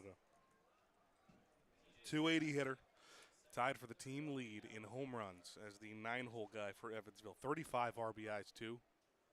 That's the most out of anybody in the starting lineup. Incredible to do from the spot he's in. And it does make you wonder why he doesn't get moved up in the lineup. New era of baseball, they like kind of wrapping around the lineup, putting not your worst hitter 9th, but usually not, in some ways, who's been your best hitter on the year.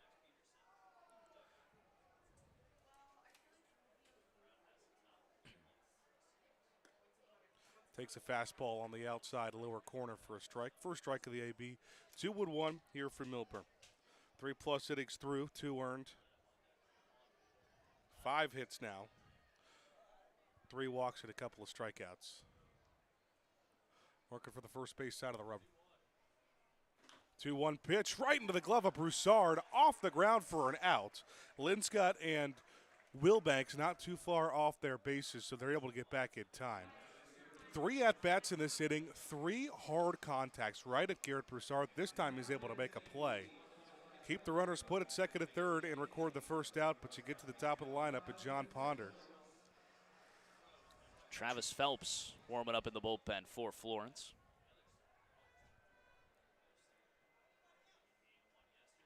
See if Milburn could get out of this unscathed. Ponder 0 for 2. Fastball up. For as great as he's been this year, he's actually having a pretty poor series. He's 1 for 11 now on the weekend with 5 strikeouts. Came into the series hitting a tick below 400, 399.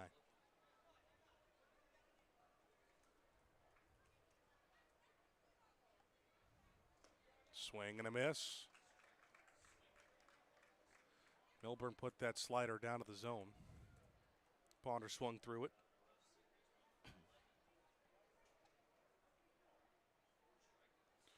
Milburn, the Purdue grad.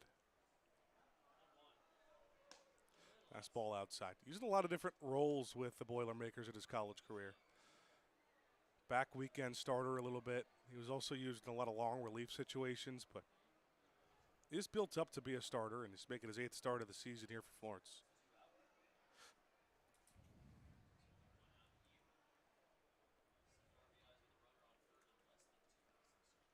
Two one, swing and a miss. Potter went after a fastball that was put way outside.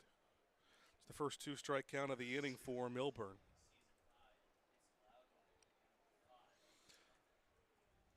One of his 2 strikeouts have come against the Evansville leadoff man. Infield playing halfway in. 2-2 pitch, chopper over, through for a base hit into right. Linscott scores, Wilbanks is being sent around, the throw is late, and John Ponder makes this a 1-run game with a 2-run single through the right side with the infield playing in. Yeah, you certainly feel like Florence was ahead a lot more, but it was just a 5-2 game, and at this ballpark, nothing safe. Out comes Toby Hall to talk with Isaac Milburn, and this might be it. Travis Phelps has been warming up for some time.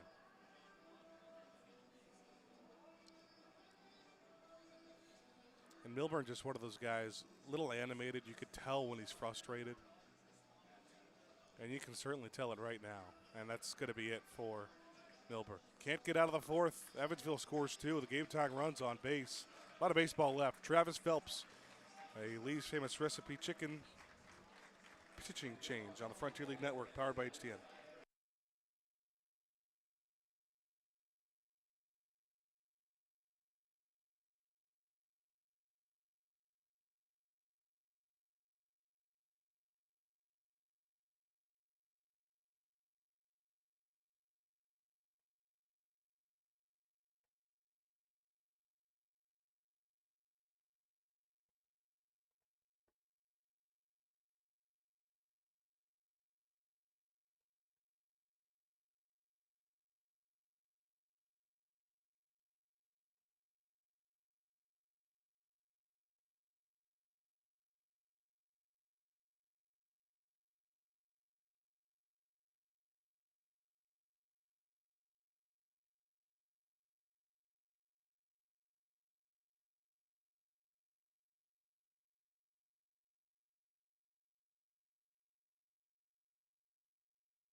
Lee's Famous Recipe chicken pitching change as Travis Phelps comes into the game.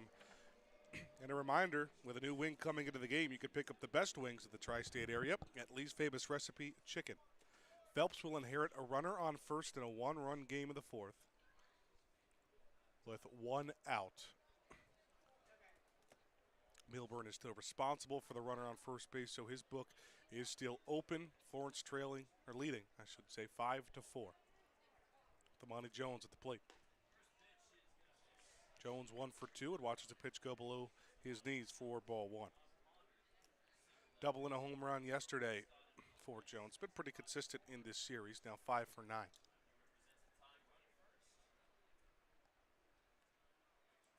Runner takes off for second, pitch outside, good throw down, but in time he got him. Kyle Harbison put it right on the money. Tag applied, and Ponder is sat down. Immediate run out here from the acting manager of the Evansville Honors, again without Andy McCauley. Going to argue with the third base umpire now. That is Will Naleski. Yeah, this is Max Peterson, the acting manager for Evansville. You know, it's something you don't think about. It was part of the MLB that you don't think about watching the MLB now, but certainly part of the Frontier League. The thing with the stolen base, and obviously we'll have to see that again. Looks like he did get him. I mean, it was about as close as it gets. You're not only trying to get to second, you're also having to trust the second base umpire to make a good call. With no review, I mean, it's easier in Major League Baseball and college baseball to have review, and, you know, if they call you out, you can go review and get the right call anyway, but with no review, you're putting some trust in that umpire. That's part of the game. Ponder sat down. Phelps now has nobody on base. That does close the book for Milburn, too. Off-speed left upstairs. Milburn goes 3 1/3 innings of work, 6 base hits, 4 earned, 3 walks and a couple of strikeouts. Not his best performance, but again, first start after an IL stint. Phelps has come in and thrown 3 balls, including the one on the stolen, caught stealing, I should say, and a 4-pitch walk now to Jones. Makes that Harbison throw out to second all the more important.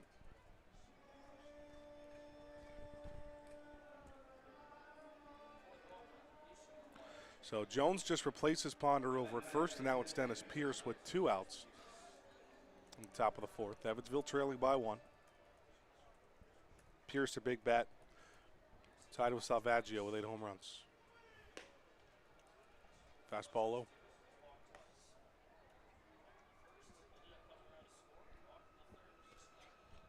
Pierce also just 2 behind Salvaggio in the RBI lead on this team. He's got 33.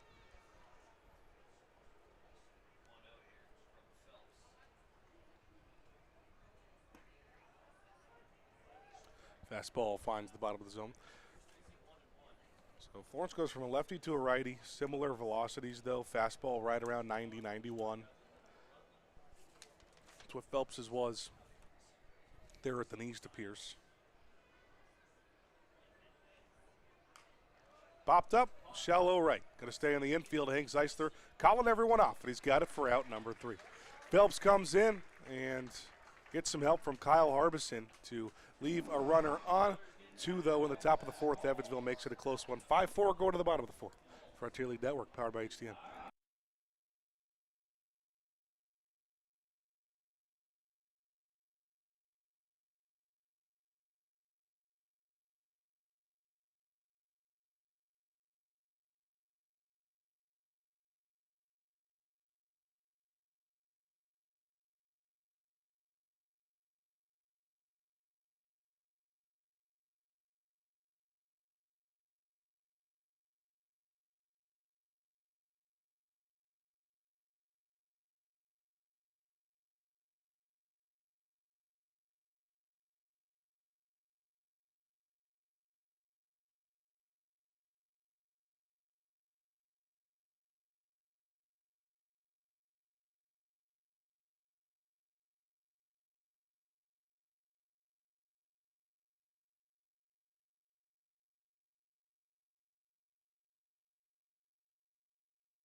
Another beautiful afternoon at Thomas More Stadium. A family day Sunday. Bark in the Park day as well. It's the first weekend in a while back at Thomas More Stadium. First time in a while at Thomas More after 12-game road stretch before this 3-game set with Evansville. It's just a short homestand Florence goes on the road again next week. 3-game set with Mississippi. They head down south after a 3-game series with Windy City. Then you get one home, one away before the All-Star break. And including the All-Star game and everything, there is going to be a lot of home series. So get down to Thomas More Stadium, enjoy some baseball in Florence, Kentucky. Are they calling it unapologetic Kentucky fun? Unapologetically Kentucky. Unapologetically Kentucky. Fun. Unapologetic Kentucky fun or unapologetically Kentucky. I've seen it both ways. Florence not out of the woods here. They're only lead by 1 here in the 4th after Evansville puts up 2 in the top of the inning. So Hank Zeisler will start things off. You do get the heart of the Florence lineup, 3-4-5. Zeisler started with a 1-0 count. Got a 7th homer of the season yesterday. Rounds one foul. I think was it by this exact score? It might have been 6-5 that Florence led of that first game before Evansville came back and took home a 10-7 win. That was a crazy game that saw a few lead changes. Florence surrendered a grand slam in the 3rd inning. It was 4-0 Evansville. But it's J.D. Encarnacion, out of the 3 starters for Evansville this season. He's the one they'd like to get to. He's having the worst season out of the 3. The series that Evansville will start. Zeisler pops it back. It's 1-2. I don't need to state the importance of this series. You know, obviously Florence and Evansville going back and forth. Not really back and forth, but rivals in the division. And what's still amazing is that Florence, you know, with the possibility of even winning this series, would still be trailing in the season series to Evansville after just a 3-game sweep. I was actually talking about that with Corey Call on the ride in this morning. Popped into foul ground. I was saying, you know, in a 3-game series, it's almost impossible to gain a lot of ground unless you sweep them. Because the best you could do is get 1. Yeah, that's how 3-game series are. Is it either goes 1 game the other way or 3 games one way, or 1 game one way or the other, or 3 games one way or the other. It's pretty amazing. Counts even still, 2-2. Little chopper over to second base. Amani Jones has no problem throwing over to first. 1 gone. So 3 innings in the 3rd now for Encarnacion. Of the 5 runs, 4 of them are earned. That's on 4 hits and a couple of walks, 2 strikeouts for him, too. It's a wonder, Florence. I mean, now you're obviously in a 1-run game. You're going to be thinking heavily about that 1st and 2nd inning, leaving 5 on base. And now you've extended Encarnacion into the 4th when, you know, he's navigated a lot of traffic. He has. Bobo, first pitch to him, he used low for a ball. Well, Bobo was one of those guys who came up in a prime opportunity. The first 3 reached for the Florence offense at the bottom of the 1st. It was bases loaded with nobody out for their cleanup man, Bobo. And after his team saw 6 straight balls, he popped one into foul ground, but he's going to lace one into right field for a base hit here. There you go. 2nd straight time on base for Brendan Bobo. Runner on for Florence. That's their 5th hit of the game. Good little piece there from Bobo. Sometimes you just got to see one down.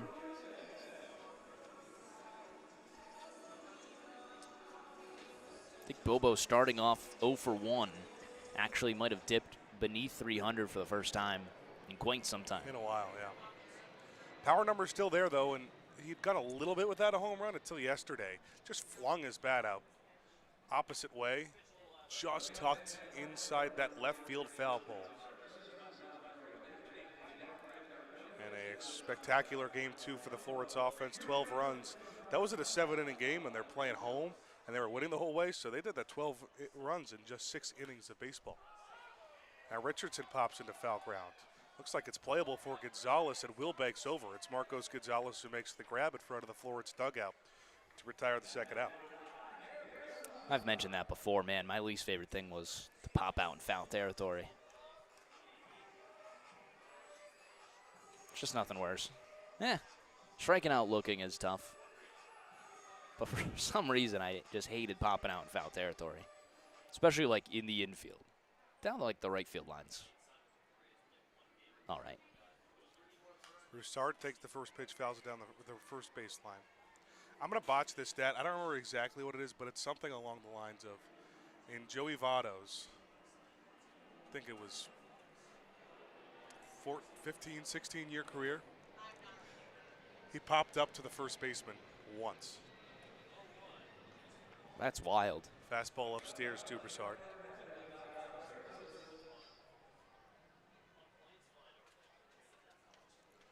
1-1 count here on Broussard. It's 0 for 1 with a ground out. Reached last time on a walk. Really good off speed, tailing out of the zone, and a good eye for Broussard to leave that alone. 77 mile an hour. Looks like slider.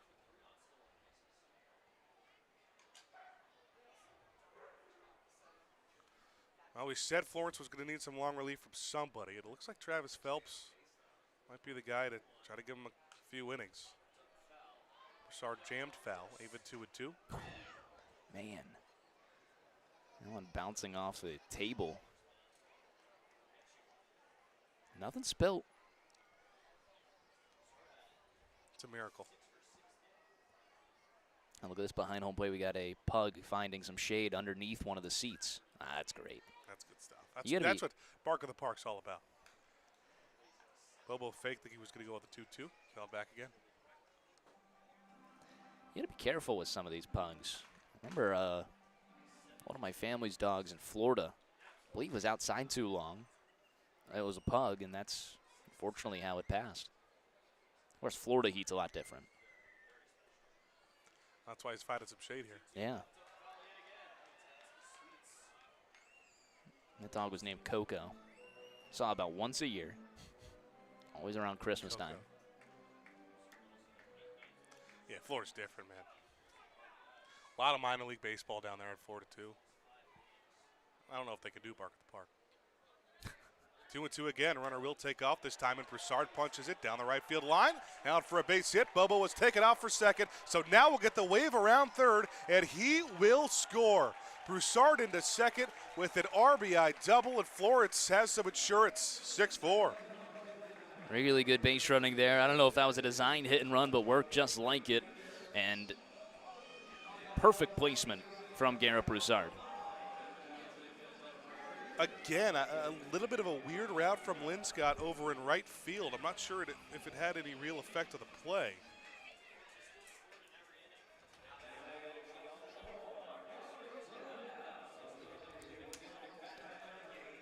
Well, the Wendy's double stack batter of the game now, Marcus Brodell at the plate. Don't get to read this one often. Marcus Brodell, today's double stack batter of the game. Thanks to Wendy's. Wendy's delivers high quality food transparently. Grab a juicy double stack today at your local Wendy's. Goes after the first pitch. It fouls it back. And he's been that guy a lot. I'm pretty sure it's always the seventh person for Florence. It is. And he's been the seventh hitter quite some time. He came through yesterday for it. He did. Started one of 2 games yesterday. And we had a 2-for-4 day with a couple of RBIs. Watches one go inside and to the dirt at 1-1. Encarnacion's time is probably coming to an end soon. There is a lot going on in the Evansville bullpen. Oh, yeah. Nobody throwing off the mound, but starting to, yeah. There was someone thrown off the mound earlier in the inning. That's Eckes, the left-hander. The only left-handed option they have out of the pen with Zenko starting yesterday.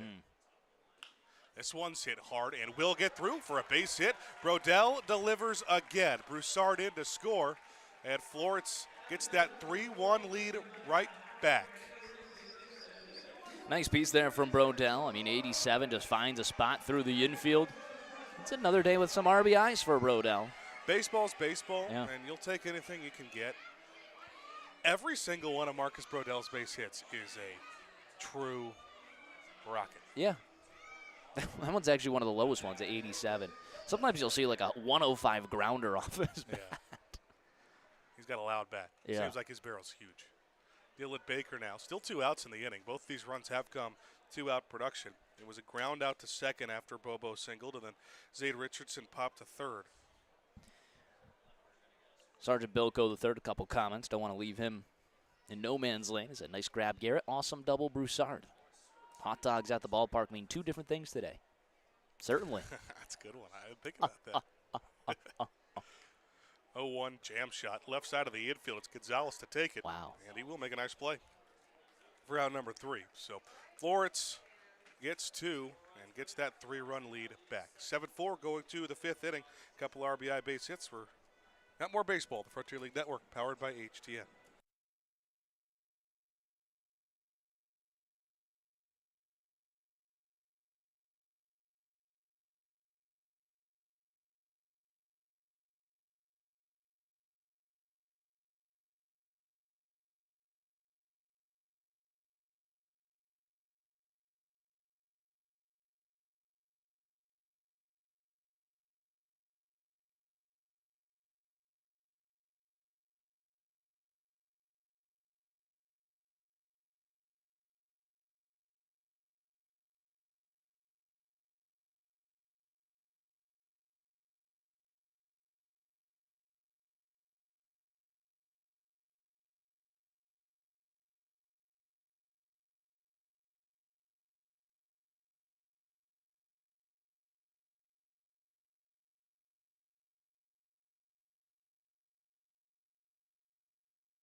Travis Phelps back out to the mound for Florence. He's got a 3-run lead again.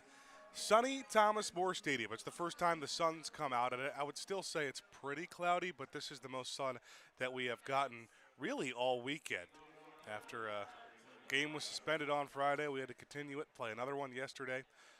They split them. This is the rubber match, and Florence is in the driver's seat in the top of the 5th. Phelps got the last 2 outs of the 4th. And will face the middle third of the Evansville lineup. Blake Robertson, Marcos Gonzalez, LG Castillo. First pitch is a ball low. Robertson takes low again. It's 2-0. 0 for 2 is Robertson. Ground out to second and a fly out to center. The big, tall first baseman. He can also play corner outfield a little bit.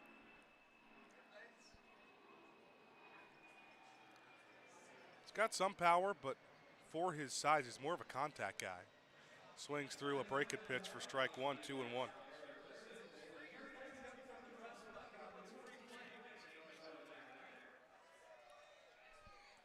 Phelps has the ability to go 2 or 3. I mentioned somebody was going to need to go long relief after Milburn can't make it out of the 4th. Phelps, certainly a guy to do so. Doesn't have a ton of experience, definitely some, but a ton of experience pitching in close games. He's one of the guys they go to a decent amount when Florence either up a lot or down a lot. 3-1 hitters count for Robertson. It's a 5-pitch walk to start off the 5th. First time Robertson's reached today.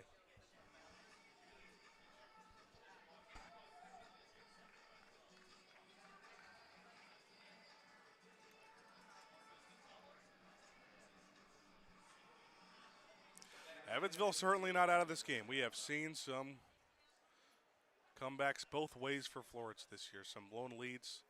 They lead by 3, 7-4 with a runner on first, nobody out. In the top of the 5th, Marcos Gonzalez at the plate.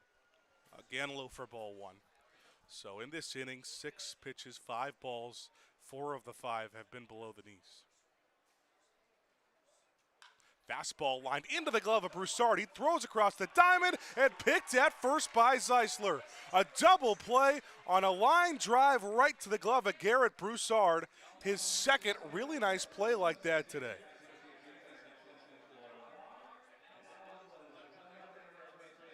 That one scooped up Always brought to you by Can You Dig It? Head on over to their location in Erlanger. Can You Dig It RC, 4x4 rock crawling fun. Visit them online at canyoudigitrc.com. Just like that, base paths erased. Nobody out, or nobody on, I should say. 2 out in the top of the 5th for LG Castillo. Another first pitch low. Yeah, that was a fastball that Phelps ran inside, and Gonzalez was on time, and he laced that one. Seen a couple of base hits for Evansville today. Hard hit down the third base line. Castillo pops it out of play. Phelps getting a little help from his defense, though. And his 4 outs recorded. One of them was a caught stealing by his catcher, and one of them, there are 2 of them now on that double play.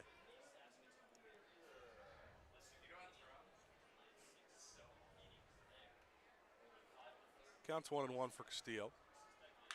And he's going to hit one into left center. This is a hard liner, and it drops right in between Brodell and Schoenfeld. 2-out single, the first hit on Travis Phelps today. And Castillo's on for a second time today. Linscott, the beer batter, now steps up to the plate. Already got it, though. Linscott struck out looking at the first inning. Of course, beer batter, always brought to you by Party Source. Party Source is your one-stop destination for all things celebration. Visit them today at 95 Riviera Drive in Bellevue, Kentucky. 0-1 count start on Linscott. He's made his way around almost all of the MLB independent partner leagues. So in the last couple of seasons, Rocky Mountain Vibes, then Lincoln Salt Dogs. Now spending the season here with Evansville.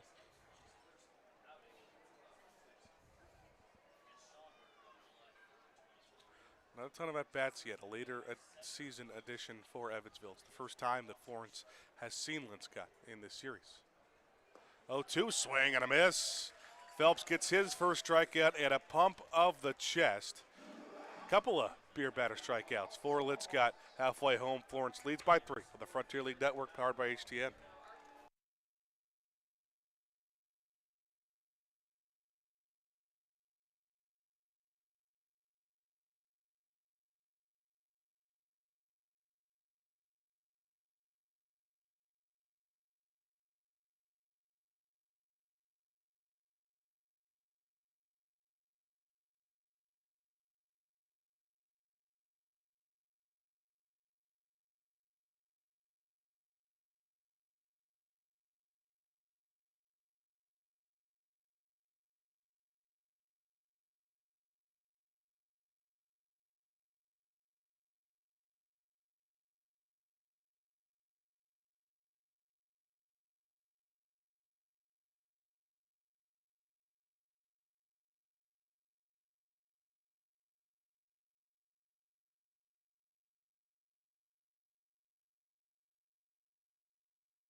Florence leading by 3. They have scored in each of the first 4 innings they have come to the plate.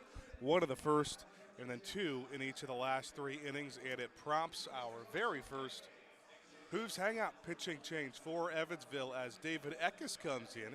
We remind you that if you're looking for the perfect spot to relax and open your favorite Pokemon or baseball trading cards, you got to visit former Reds reliever J.J. Hoover at Hooves Hangout today at 405 Washington Street, Suite D in Alexandria. Second time Eckes has pitched against Florence on the weekend.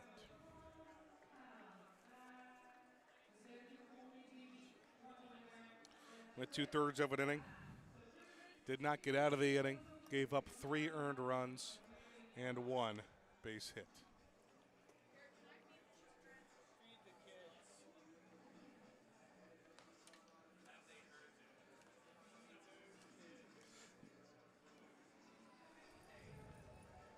(9-1-2) for Harbison to lead things off. Eckes will have to face the top of the lineup after he sees this catcher.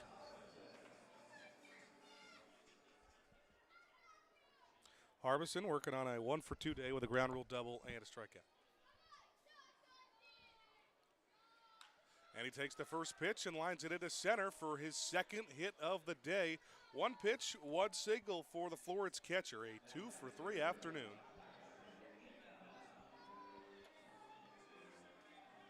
And he has just been dynamite for the Ulls at the plate. And turns it over to the top of the lineup, Tyler Shadyfeld.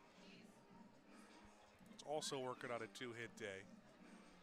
Reaching all 3 times with an error as the third plate appearance.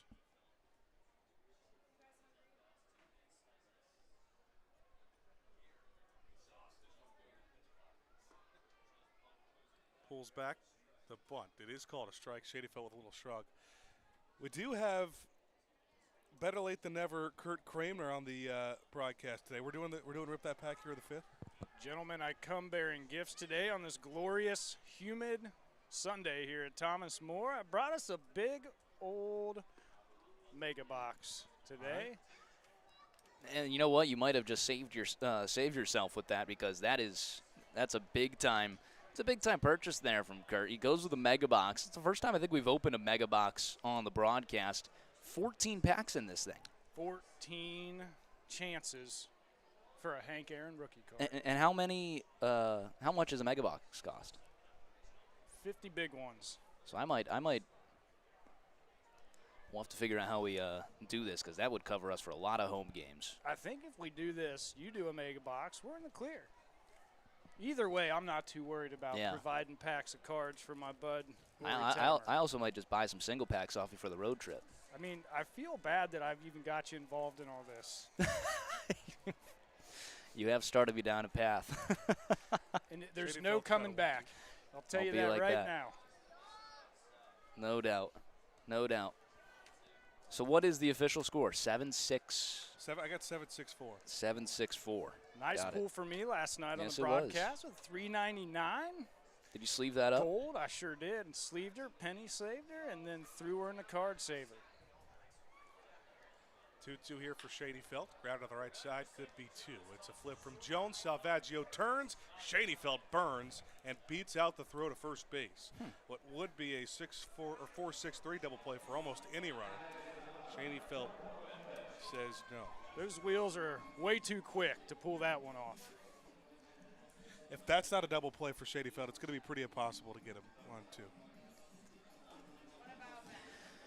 So with one away, I mean, you won yesterday. You want to start us off? I will. Shout out to some of our sponsors here. Of course, always serving Nathan's all-beef hot dogs and always on a Klosterman bun. Had a few dogs myself today for breakfast. Breakfast dogs. Tell you what, some of the players enjoyed that Thornbush lemonade whiskey cocktail. The official is amazing. Yeah, official cocktail of the Ulls. Had some of that for breakfast too. So in the megas, they do have these. See the official name on these. The hollow foils. Hollow foil parallels. How about that? Now you're starting from the back here. Just want to let you know. Again. Shadyfeld takes off for second. Doesn't know the ball's hitting the air. He has to sprint back. Ponder and Winscott both over. And it's Ponder who makes the play. Shadyfeld does get back in time. That was hit high enough. And if that was any more of a line, Shadyfeld didn't know. There's a chance he gets doubled up. That was also almost a collision in right center field. Linscott, kept running through that one. Another Cody Bellinger in my pack today. And it looks like we have a Tony Gwynn I like All-Star parallel. That's a cool looking card. Now we're going to rip 2 packs each today. Really? Yeah, why not? I do like that Tony Gwynn hollow foil. It's a cool one. A little Sunday fun day. 2 down here for Florence. Sicer to the plate. And this feels good already. Before I even open it, feels good. Like it. I got some color on the back. Here's the 1-0. Force a habit, Ben. My bad. We get to switch off every pitch. I called 12 games in a row by myself. I see the play happen and just keep going. Well, the 1-0 was a strike to finish it off for Look at that photo there for Jock Peterson. That's a good looking. That is. That's solid. a good pick. Yeah, walk-off homer, throwing the helmet. Got the Chicago White Sox. They've been having a great season. Brandon Lau, got Tatsuya Ime, rookie card. White Sox picking up a lot of young talent right now. Yohan Makata, I got to broadcast him. Actually, when he was on a rehab stint with the Birmingham Barons. Pretty cool. We got Stars of the MLB, Yoshinobu Yamamoto. And then this colored card that we have is pink. Ooh, that is a numbered. That's got to be numbered. I don't know if it's numbered. Swing and a miss on the 1-1. I don't see a spot for it. I think it's Pink just a parallel? pink hollow foil. Cool. I've opened 2 mega boxes. Garrett and Cole. pulled that. Garrett Cole, the pink hollow foil here. I think that puts you ahead. Yeah, it's got to be some sort of short print on the 75th year anniversary. Go for pack number 2 here. Unfortunately, not numbered. Takes off for second. Not to go back. Second time Shaney felt he's trying to get to second. Already has a stolen base today.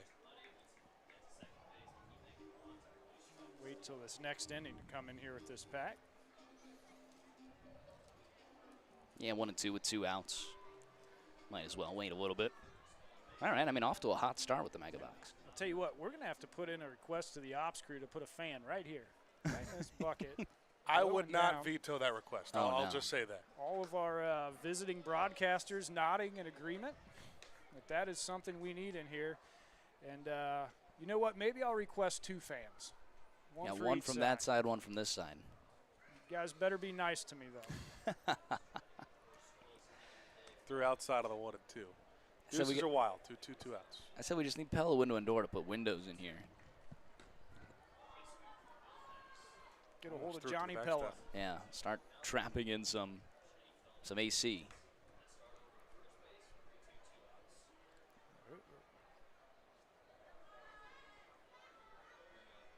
It's warm for sure.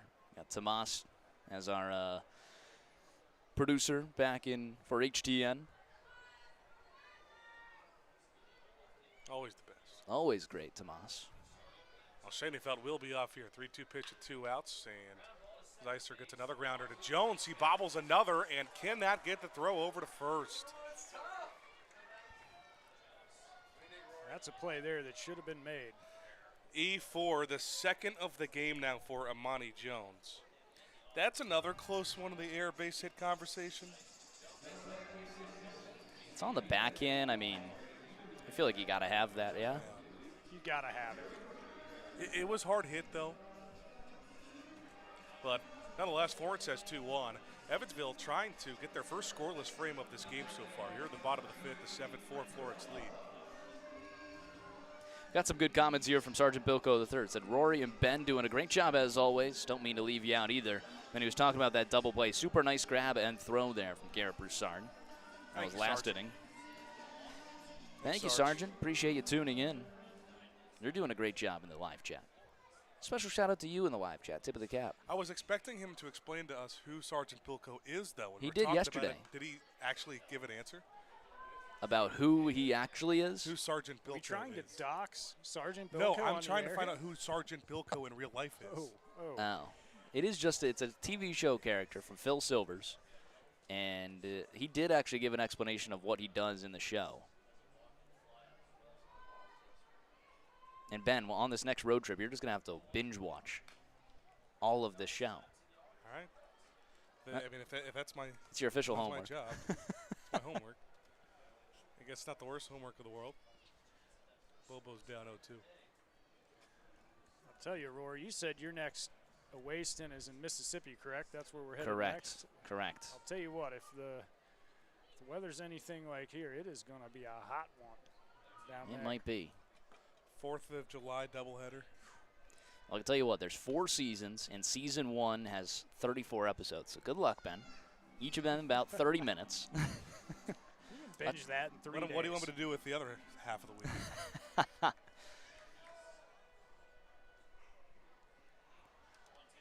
1-2 pitch now to Bobo. Check swing, and the appeal says no. Let's still look at some of these episode descriptions. Bilko enters his platoon into a singing contest. Bilko must recruit soldiers to attend a lecture on Beethoven.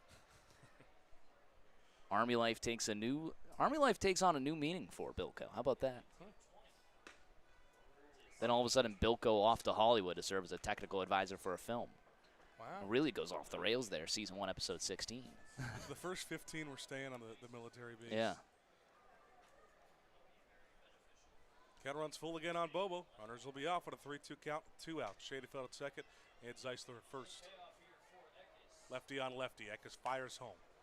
Try it again. Ooh. So the trainer of Evansville almost just got nailed. Got saved by the padding on the top of that dugout.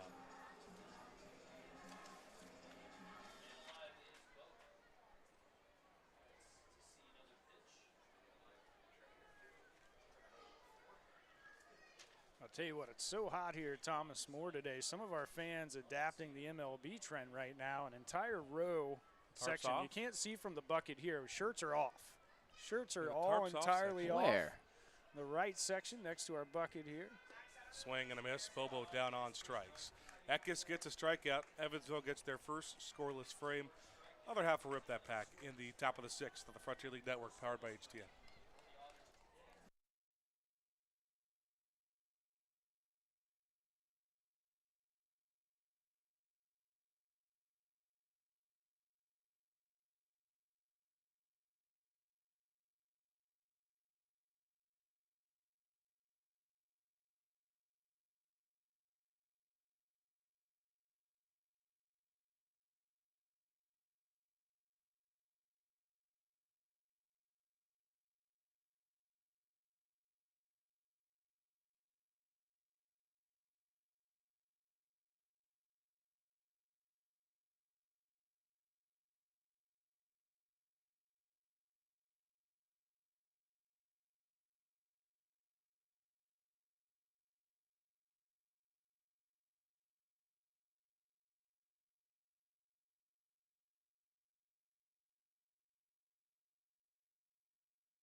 Another Lee's famous recipe chicken pitching change for Florence. Of course, with the new wing coming into the game, you can pick up the best wings in the tri-state area at Lee's famous recipe chicken.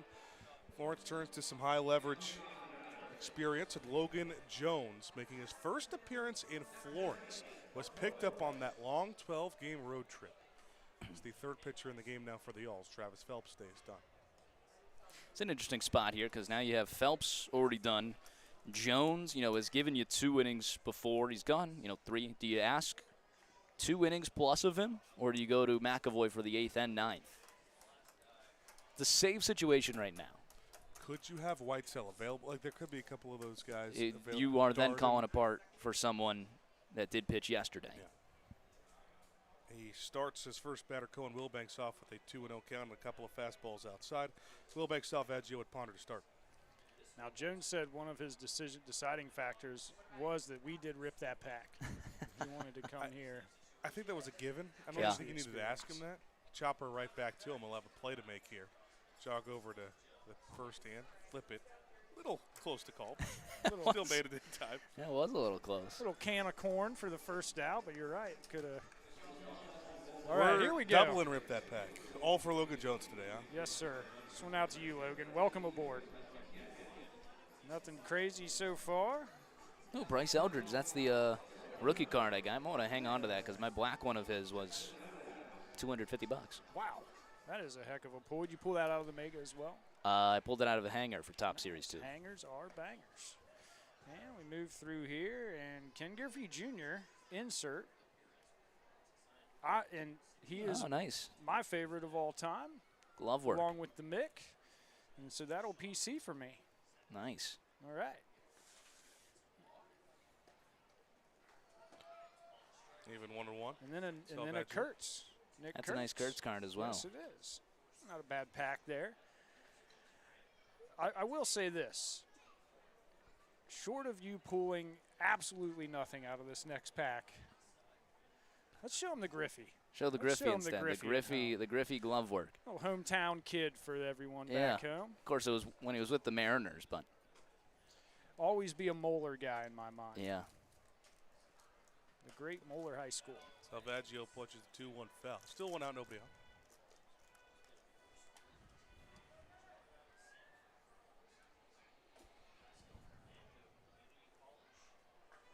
I don't think I got anything here.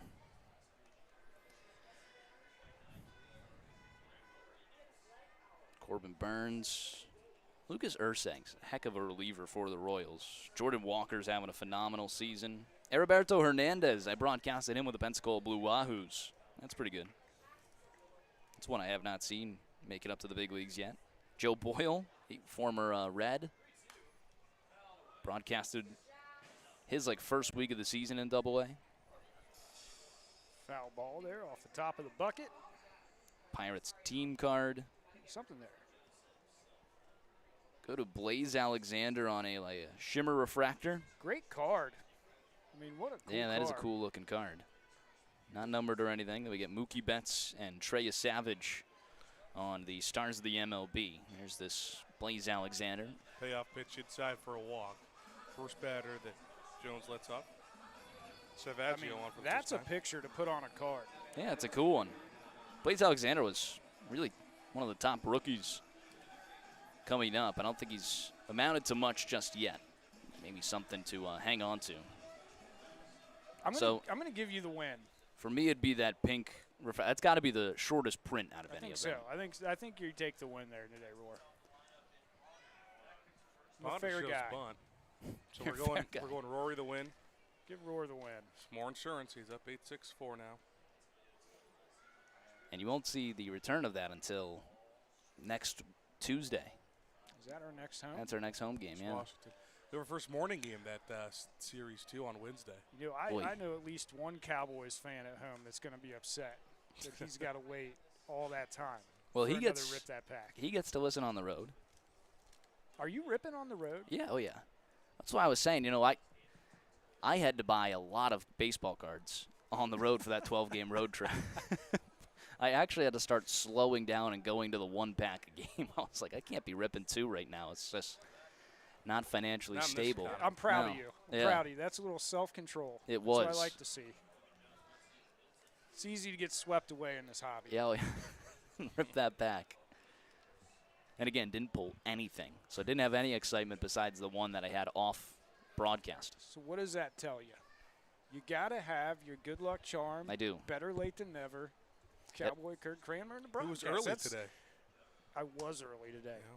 I'm trying to make up for this right now. I want to erase that name tag I've been given. Turn a leaf here, Ben. All right. Unfortunately, Kurt, one of the biggest disappointments last night when you brought out that fun shirt, but not only during that, you distracted Ben We all in this cornhole game. We all have responsibility. All three of us take responsibility. I for what cannot take happened any last responsibility for this. night. 3-1 runner takes off. It's called a strike, and Harbison can't control it. Ponder watches. Thought it was ball 4 as Salvaggio gets a stolen base. And you know what? I will redirect that to my staff who bought me that shirt Okay. as a gift. I really thought I was getting like a world's best boss mug. Unfortunately for the viewers and listeners, I cannot describe this shirt to you on the air, and I cannot show it to you. But it was ridiculous enough to have been here just completely pull a cornhole throw. Did you even hit the board? No, he that's the problem. He hit the board, and we were already at 21. We were at 21, and We had won the game. And he pushed us I over. was not thinking about the cornhole game because whatever you were wearing. Ball 4 on a payoff here to Ponder, 2 on now in the inning, with 1 out and a 7-4 Florence lead. But So technically, you just had to throw it a foot. He had to throw it away. Just throw it I right in literally the ground. had to drop it. It happened twice yesterday. Usually, when you bust at the cornhole, it's usually because you accidentally throw one in the hole.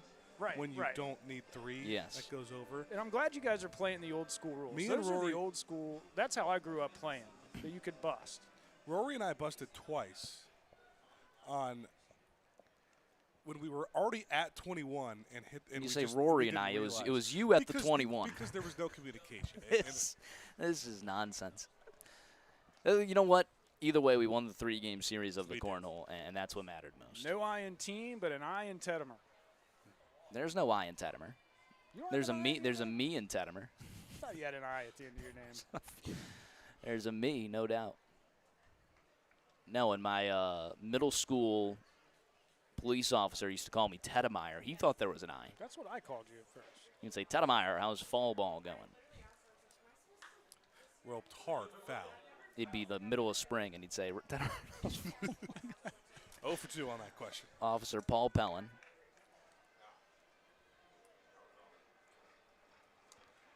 Full year of asking how fall ball was going. Winter, spring, entering the beginning of summer. And not once did he get my name right. Jones has Jones in an 0-2 hole. Misses low for a ball. Logan versus Amani. Yeah, I had this one penciled off, Jones against Jones, but we also have a Jones on the bench for Evansville as well. So could have, back-to-backs Jones against Jones.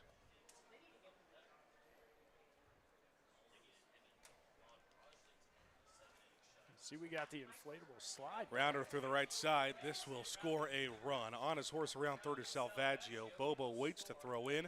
That will let Ponder get to third. Evansville cuts the deficit to 2. An RBI single for Amani Jones. This game is not over. No. And in fact, the go-ahead run coming to the plate. Now, Ben, Rory, have you guys been down the yaw slide yet? I have We had this before. conversation. He has Well, not. I have not. I went down, I believe, last year, the beginning of the year, when it had just been cleaned. And somehow I still got like some dust in my eye or something, and affected me pretty much all day that day. Was it thrilling? It was fun. On the corners with 1 out. And the big Dennis Pierce up to the plate. I feel like I'm over the weight limit for the inflatable slide. No, that thing could take a lot. I mean, you gotta realize it also takes a lot of wind gusts too. I mean, that's true. some force from the wind.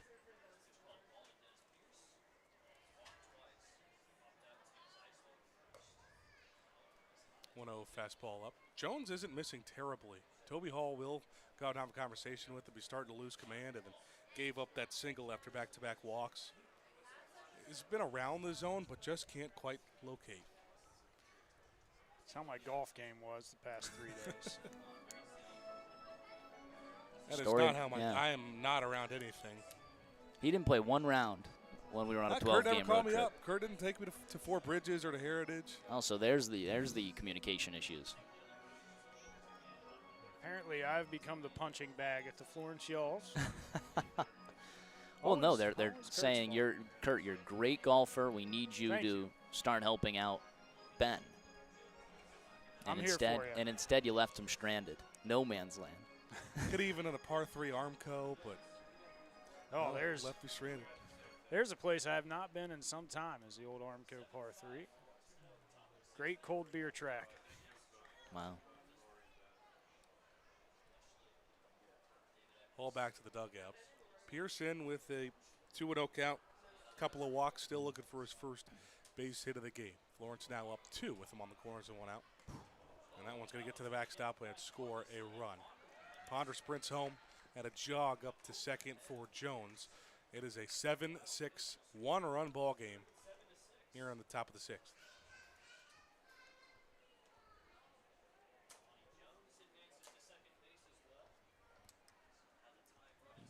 Nobody warming for Florence. Again, you don't know how many options they have. You kind of feel like you might be leaving Jones here, no matter what happens. Out on a rope. Florence still has a lead. Still trying to do some damage offensively, too, after this. And it's a walk. 4-pitch walk. And Jones is really starting to struggle. He's faced 5 batters. He's walked 3 of them, giving up a single after he got the first batter to pop up, or actually ground out right back to him.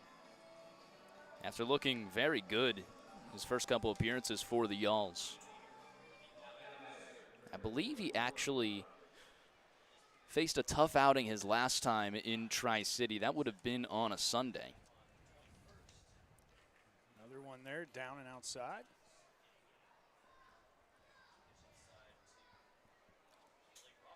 Florence claimed him off the waiver wire from Tri-City. He was 2-0 with a 5.94 ERA. It's a swing and a miss on an off-speed down to the zone from Robertson. Robertson moved up to the cleanup spot. It's his second start in the cleanup spot of this 3-game series. Still just hitting .250 on the year. But he's got the game-tying run at scoring position with just 1 out. Fastball off the plate, 2-1 count.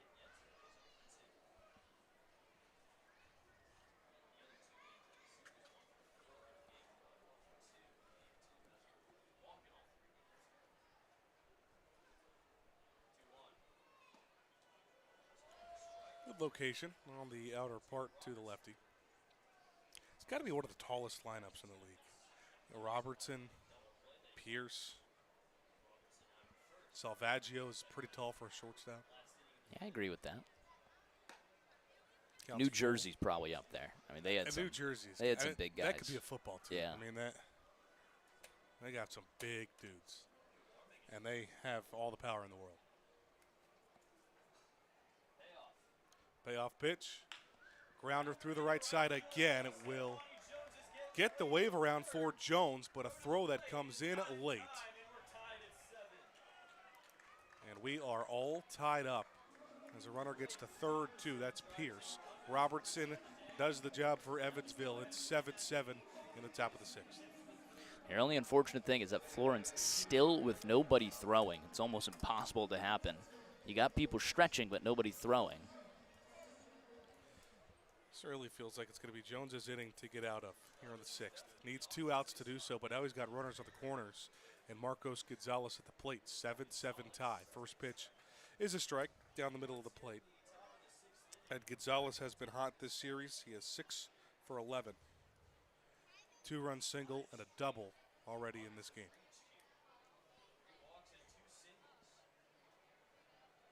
Oh, All the way to the backstop, and that will give Evansville the lead. wow. Second wild pitch of the inning for Logan Jones, starting to fall apart on the mound.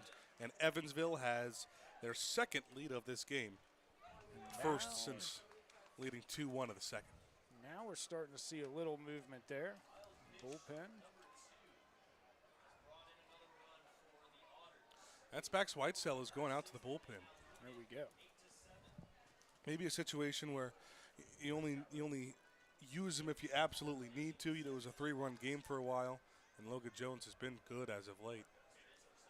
Not his day, and this one's crushed to left. Good by a 2-run shot. No doubter off the bat of Marcos Gonzalez. His third homer of the game. He's a triple shy of the cycle, and Evansville takes a 3-run lead in the top of the 6th inning.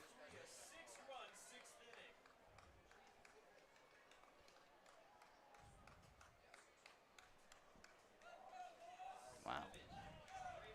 Only 93 off the bat. That was a no-doubter on the Evansville broadcast. 361 on the distance.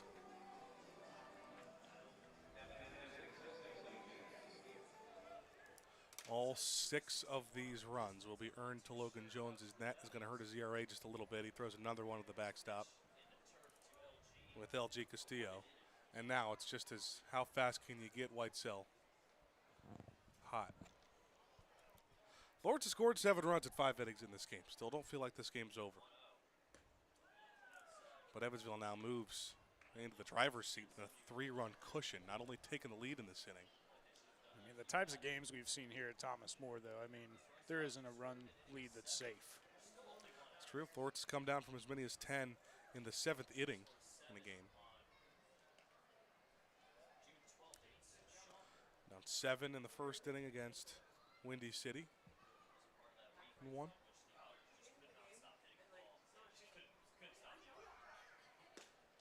Swing and a miss. That's one of Jones's better looking pitches on the changeup. Down to the zone.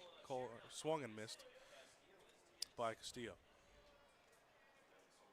With that home run, I mean, 6 across here for Evansville. They still haven't had everyone up to the plate. This is only the 8th batter of the inning. Just the one out. Well, it's been 7 or 6 in a row on base. Yeah. Swing and a miss. A huge strikeout for Logan Jones. Try to find it a little bit. Castillo down on strikes for the first time today. And now Linscott, who has struck out twice in this game, will be the 9th to the plate for the Otters. Now Kyle Harbison's looking at his hand. Toby Hall and Patrick McCormick, the trainer, will come out and look at him, as well as home plate umpire Kyra Gook.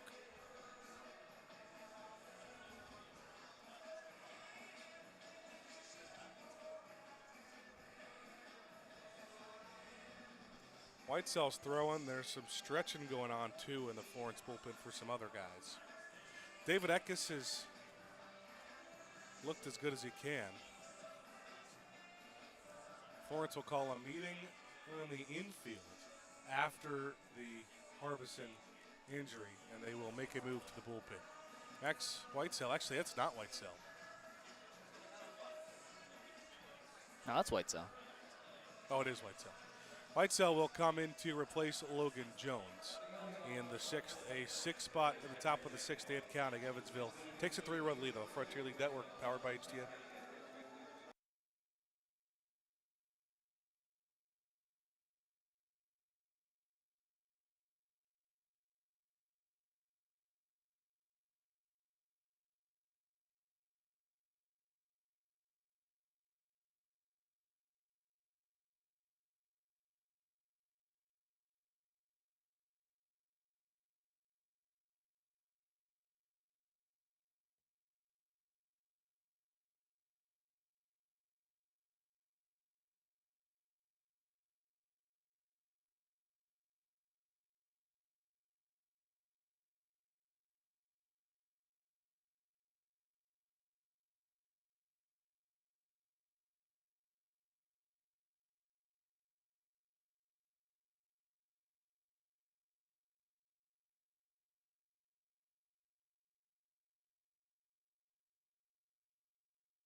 Lee's famous recipe chicken pitching change again for Florence, their 2nd of the inning. Logan Jones starts the inning and can't get out of it, but his book is closed after the home run. 2 outs, 2/3 of an inning, 6 earned runs. Came in with a 3-run lead. It is now a 3-run deficit for Florence. And Linscott takes the first pitch, hits it deep to left. That one's going to hit off the wall. And a throw to second, not in time. Florence has no idea. Brett Blomquist is beside himself right now. Let's see this again. Blomquist really thought he got him. I have no idea how you call him safe on that. That is one of those 1.5 million% chances of being an out. But with this crew, it has been blown call after blown call for 9 straight games. Andy McCauley has been ejected already back in the second inning of this game. That's the Evansville manager. Now, Toby Hall's got something to complain about. I'm shocked we didn't see him go out there. I'm going to go with a double as Lynn Scott. It was a really good contact, but a great throw and left that just didn't amount to anything. Should have been an assist for Marcus Brodell. He also has them hitting around now. Cohen Wilbanks started this inning off with a ground out right back to the pitcher. A 1-1 count.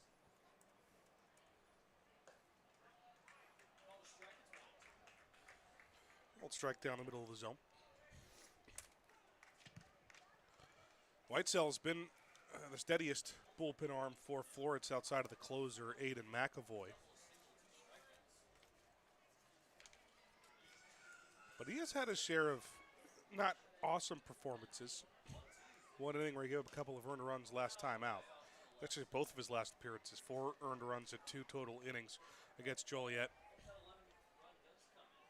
Then against Evansville in the first game of the doubleheader yesterday. 1-2 count here for Wilbanks. 2 out to the runner on second. Grounder, all right, to Hank Zeisler this time, and Whitesell will go over to cover, make the play for out number 3. Evansville up by 3 after a 6 spot in the bottom or top of the 6th inning. Florence will try to get back at the bottom of the 6th, and better late than never. Kurt Kramer, you are heading out. Yes, sir. Been a good homestand here at Thomas More. Thanks for having me, Ben. Thanks for having me, Roar. And I will catch you guys in our next series here for another Rip That Pack. And it is time, most definitely, for some cold, tasty beers, gentlemen. Love it. Always a pleasure, Kurt.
Florence now playing from behind on another sunny Sunday afternoon, family Sunday at Thomas More Stadium here in Florence, Kentucky. It's a 10-7 Evansville lead after a 6 spot in the top of the 6th. Now, I don't know if David Eckes expected to be pitching with this much of a lead. Comes in for a second inning of work after a clean first inning. Did give up a couple of base runners on a single and an error, but 5-6-7 for Florence here with Richardson starting him off. First pitch, strike. Evansville at Florence dead even at hits right now with 9. 0 for 3 days so far for Richardson, but he does have an RBI ground out all the way back in the first. Watches a breaking ball now outside, 1-1. Eckes, the sole lefty in the bullpen for Evansville. They brought him in to face Zeisler, Bobo, Shaneyfelt, all those guys at the top of the lineup, but he's also a little bit of a long relief guy as Richardson punches one foul towards the kid's zone down the right field line.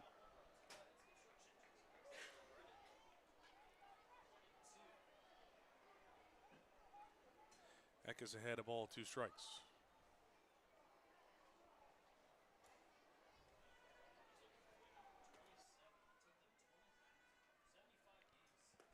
1-2. Inside. Evansville ahead of Florence by 3 games in the Midwest Central Division standings. A lot of baseball left to be played, but that is by far been the best division in all of Frontier League baseball so far. Counts full after they say Richardson didn't go. Without a doubt. There's an argument for who's second, but who's first is Lake Erie, couple of ticks below 500. Other than that, the 3 other teams all above 500 and in a playoff spot as it stands. Schaumburg 2.5 games back of Florence for that final wild card spot. Richardson fouls one off his foot. You could pay serious money just to be considered part of the Atlantic Division. I mean, it's not even close. The Midwest is just killing it, because even the Midwest West Division starting off slow, but I can guarantee you that Schaumburg's gonna, bounce back from being below 500. Yeah. Gateway's gonna pick something up. Joliet's on a little bit of a run, and we know Windy City's at the top. Sword for David Eckes is an awkward swing there for Zeta Richardson, who's down on strikes for the first time today. But if you want to see who is the best, make sure to come on out to Thomas More Stadium July 14th and 15th for the Frontier League All-Star Game. Broadcasted by yours truly, our favorite broadcasters in the Frontier League, Rory Tettemer and Ben Hauer, along with a carousel of other Frontier League broadcasters. Broussard gives it a ride to right center. Ponder sprinting over, and one hops the wall. Picked up by the right fielder Linscott. And Broussard cruises into second with a 1-out double. Double machine is Garrett Broussard. Him and Hank Zeisler are team lead for doubles. That's another one brought to you by Taco Mama, where anytime's a good time for a margarita. Go visit their new location in Union off of US Route 42. It's 14 on the year now for the Florence third baseman. Man at scoring position. Florence will lead a few, but they don't have to get them all this inning. It's the bottom of the 6th. They trail by 3, 10-7.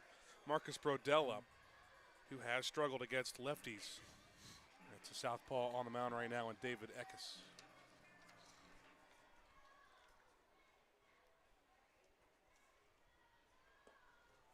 First pitch is low. 222 batting average. That's just 2 for 9, though. Florence as a team really hasn't seen a ton of southpaws. And Brodell has looked as good as he has all season. Last couple of weeks. RBI single in this game, last time up. Watch as another ball go outside, 2-0.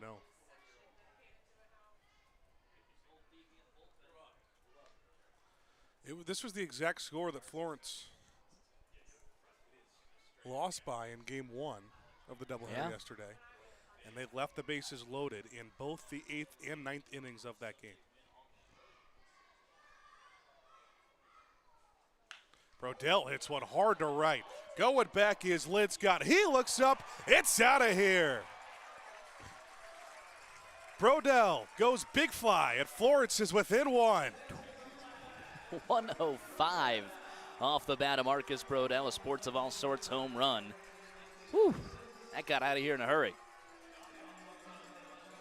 Just as we were talking about last single for Brodell, gets his money's worth in every single base hit. Line drive after line drive. Not an official stat, but I did see they have it hanging up in the clubhouse. Most barrels on the season. And Brodell actually leads this team at barrels. Huh. And that's a lefty-lefty battle. Lefty-lefty, too. Just his 3rd hit against the lefty this season. That's that small sample size for you. He goes from hitting 222 against lefties to now 300. 3 for 10.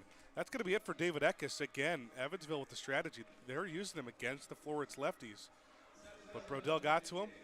The hooves hang out, pitching change. As Florence gets within 1 on the Frontier League Network, powered by HTN.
Who's hang out pitching change mid-inning for Evansville. They're going with a similar sequence we saw in Game 1 of this 3-game set.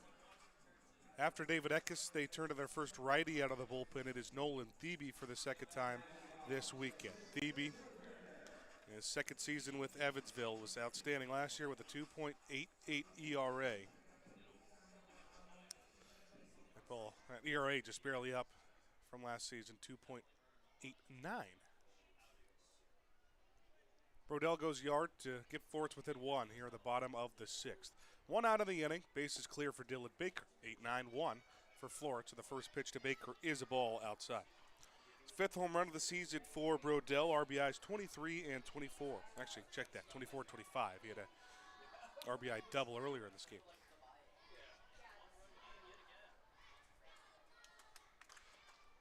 Baker skies one out, but out of play.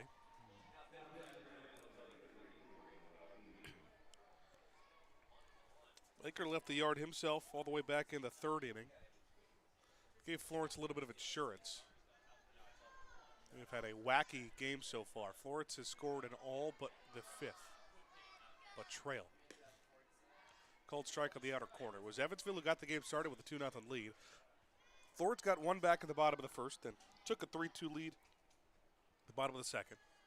2 runs of insurance in the 3rd to make it 5-2.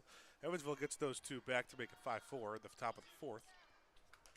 Baker fouls another one off. Want to hear something crazy? The Would average total runs in a Major League Baseball game is 8.98 runs per game. Florence has had 6 games total across their 43 games that have been under 9 runs per game. How amazing is that? That's I mean, you just can't get a 4-2 win. No. It's impossible. It's not a thing. Did get a shutout yesterday in the 7 innings, but scored 12 runs. Yeah. Count's gone 1-2 on the Florence shortstop. Leave it at 2-2. But yeah, Evansville got within 1 at the top of the 4th, but then Florence got those 2 runs right back. It was 7-4 for a couple of innings before that explosion for Evansville. 6-run top of the 6th to make it 10-7. Florence at the 2 spot of this one, 10-9. Florence out hitting Evansville this game too, 11-9. Check swing, top of the zone, did not go. Miguel Vera Cruz, the crew chief, helping Florence out a little bit as the count's full. Yeah, just kissing the top of the zone there.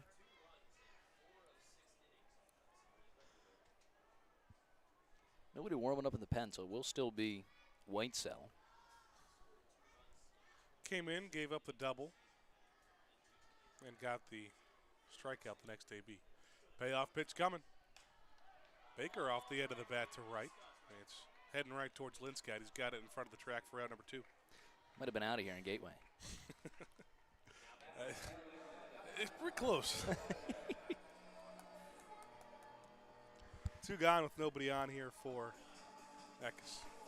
You know, it's Thebe into the game now. But again, we said at the beginning of the inning, a lot of baseball left. Didn't need all 3 in this inning.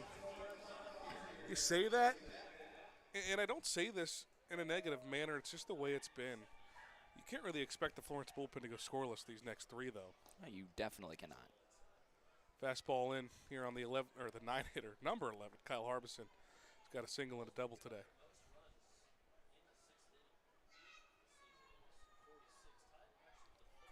Young fans really trying with the Let's Go Y'all's chance to give them some energy. I think they have their own tarps off section to the right of us right now. It's out of my view all the way. Yeah. In my corner, trapped by wires. Also, don't expect you to lean over to go look. It's not that important. No need take to one step onto the awning. No need to risk your life. Back-to-back fouls opposite way. Harbison a tad late. You step on the awning, I mean, there's nothing underneath it. You're done. Concrete. Eventually. It'll take a while,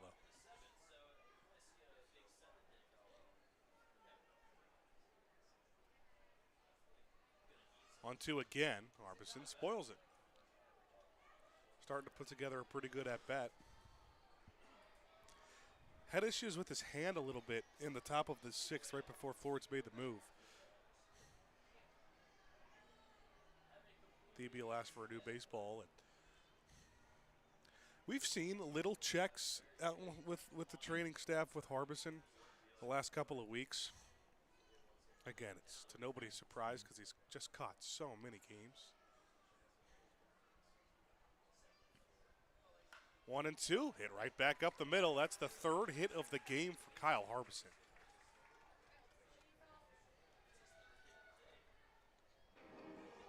Man on first for the top of the lineup. Here comes Schoenfeld. Florence still trails by 1 after scoring 2 in this inning. 10-9 in the bottom of the 6th. Lots of baseball left to be played.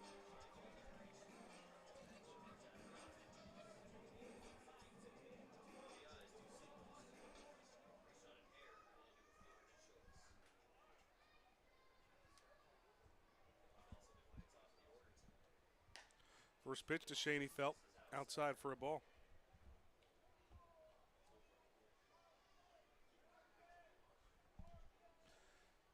It's actually been on all 4 times. It's 2 singles, then reached on an error and a fielder's choice. So he's 2 for 4. But he's got a 2-0 count here.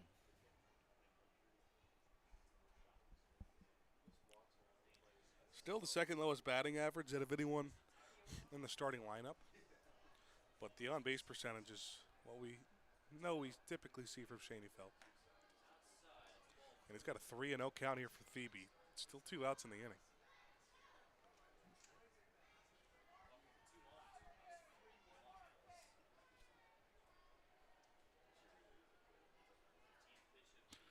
Virtually no lead for Harbison over at first, at a 4-pitch walk to Tyler Schoenfeld.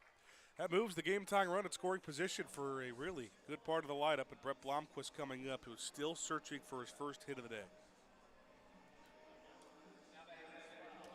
And statistics would say he's due. He is. He has reached twice, a walk and a hit by pitch, but a couple of flyouts, one to center, one to right. For the team's leader in on-base percentage and slugging percentage, and of course that means OPS. Would you fill in you can put it on the board if he goes deep here? He asked you, he didn't ask me. First pitch low. I'll just pretend like I didn't know that's what he wanted. There you go.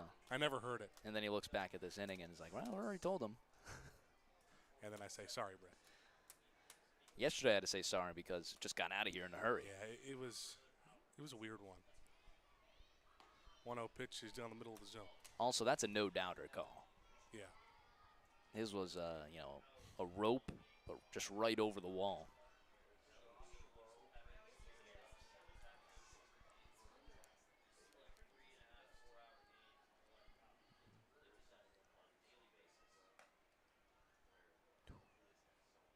Wilbeck's fakes over to first, but maybe he had a chance. Shaney felt far off the first base bag, but that's because Robertson was playing pretty far off. Shaney felt ahead 2-1.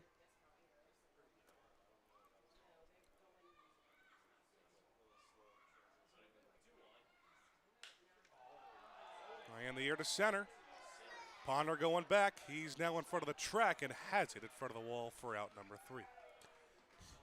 Blomquist gave it a ride. Could not put that one on the board. That's it for the 6th. Florence gets 2. They're within 1, but still a deficit. Third of the way left.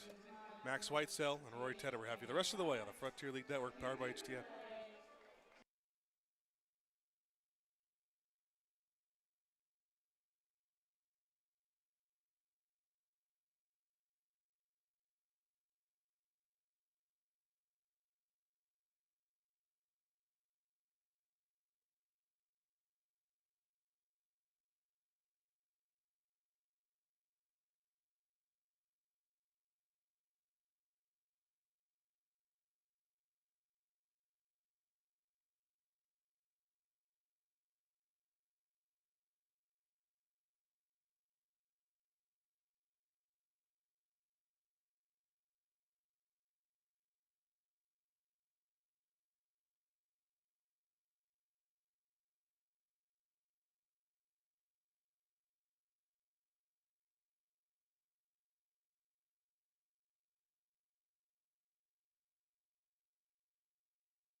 Top of the 7th. Florence trailing 10-9. Max Whitesell back out for another inning of work. Evansville, bottom top. Some of their best hitters, Salvaggio, Ponder, and Jones, trying to extend a 1-run lead. Florence got 2 back, courtesy of a 2-run shot from Marcus Brodell. It's a big inning here for the Yalls. Max Whitesell trying to contain an Evansville offense that has been all over Florence pitching all series, pretty much all season, actually. Home run in the 6th inning. They had 5 yesterday. Ground ball up the middle and past the diving Blomquist for a leadoff single from Salvaggio, his first hit of the day. Leadoff runner aboard. Your best case scenario right now is you're hoping Whitesell can clean inning here. And then you could try and go McAvoy for 2. Although I am now seeing, as I say that, Harajli starting to warm up for Florence. You have an off day tomorrow, and McAvoy hasn't pitched in quite some time. He did pitch at the 11-1 Gateway game, didn't he? Yeah. Well, it's a burden that the Alls have right now. They need to get McAvoy into games because he's acting as their best reliever, but he's also the closer.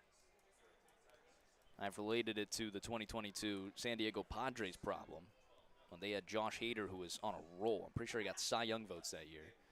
And, you know, everyone's feared of the Padres bullpen. Well, the way to stop that was don't let him get to the 9th.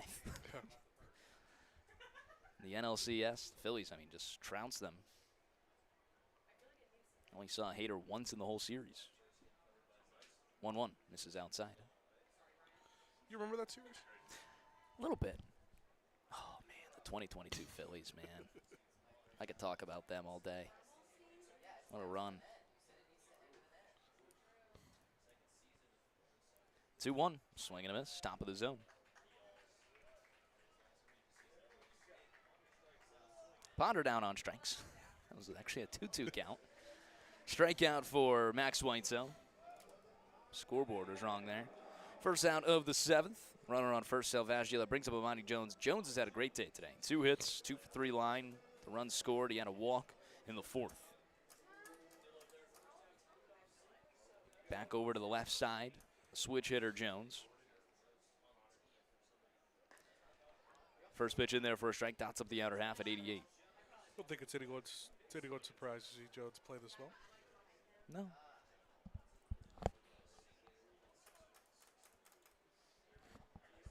Salvaggio with some good speed at first. 0-1. Off speed downstairs. Whitesell living away. 83 miles per hour there. 1386 on the spin rate.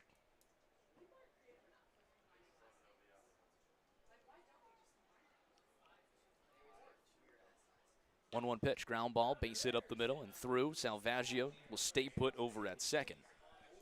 2 singles in the inning, runners first and second, 1 away for Dennis Pierce.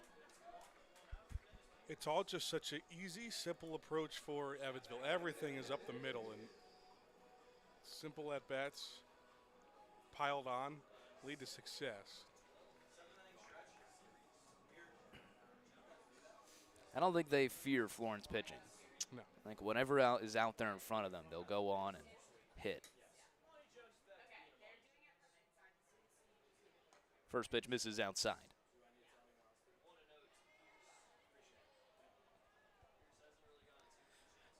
The long ball has been what's plagued Whitesell's last couple appearances. So he keeps things on the ground. Should be pretty good. That one's in there. 2 home runs in his last 2 appearances. So 4 home runs across his last 2 innings pitched. Actually identical outings. Yeah. 1 inning pitch, 2 hits, 2 runs, a walk and a K. 1-0 fouls it away. You just don't have the liberty if you're Florence to one of your best relievers a little bit cold 1 to and give 2. him more rest and try to go with somebody else.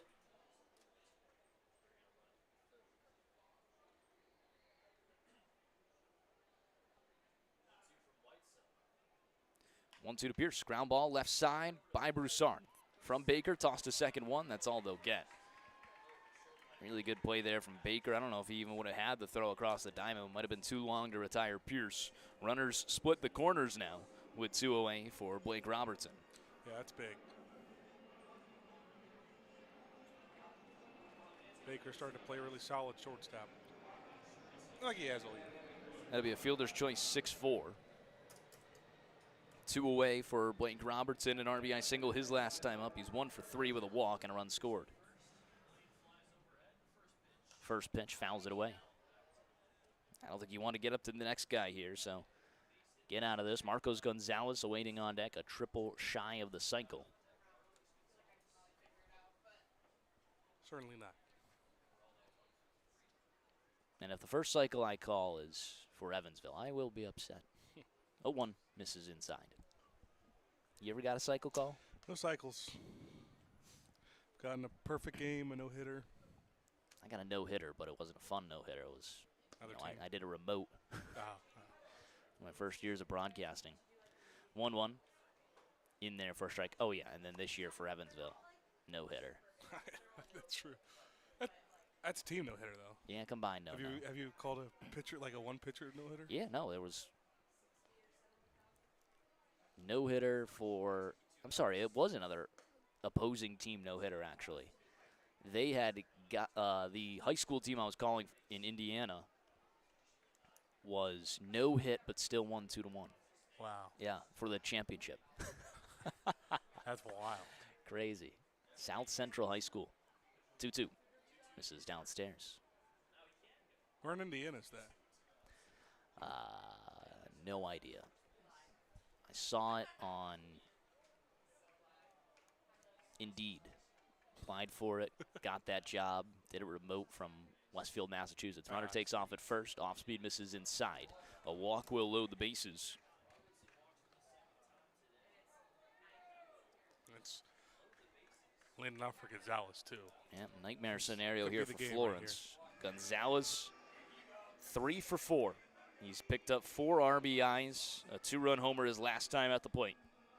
A triple shy of the cycle. Big time spot for Max Weitzel.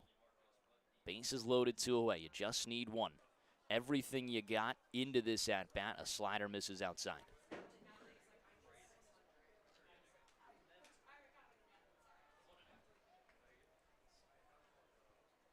Straight up defense for Florence.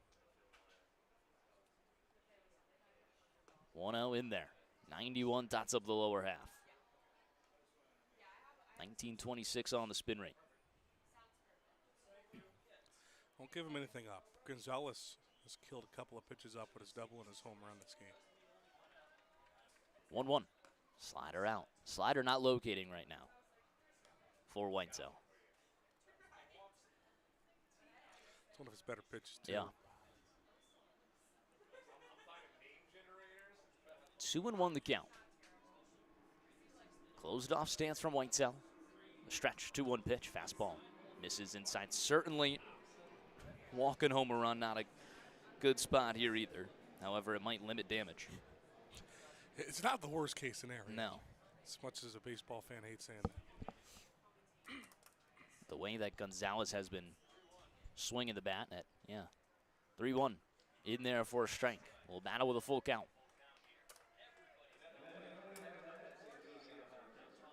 Crowd has dissipated here, Thomas More Stadium. We got a good game left in the last few innings of this one. The heat. Gone. The heat.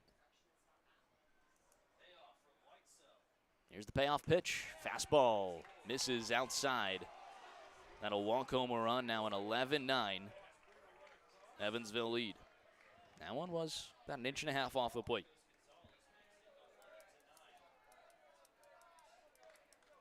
Not pretty. Certainly not. Again, like we just said, that might limit damage with how hot Gonzalez has been. Not something you like to see, but it's the way it goes. LJ Castillo, 1 for 3. Singled back in the 5th. He had a walk his first time up. Toby Hall going to go speak to Weitzel. Harajli, believe, is warm. We'll see if he makes a call to the pen, and he will. Lee's Famous Recipe Chicken Pitching Change. When we return to the Frontier League Network, powered by HDN.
Top of the 7th, Y'alls trail 11-9. It's a big-time spot for Ahmad Harajli. Lee's Famish Recipe Chicken pitching change. Bases loaded, 2 away. LJ Castillo at the plate. You're running out of opportunities with your offense. 9 outs to play with on the other side of the ball. Someone in the bullpen has to step up. Hasn't really been anyone besides Travis Phelps yet, an inning and 2/3 scoreless.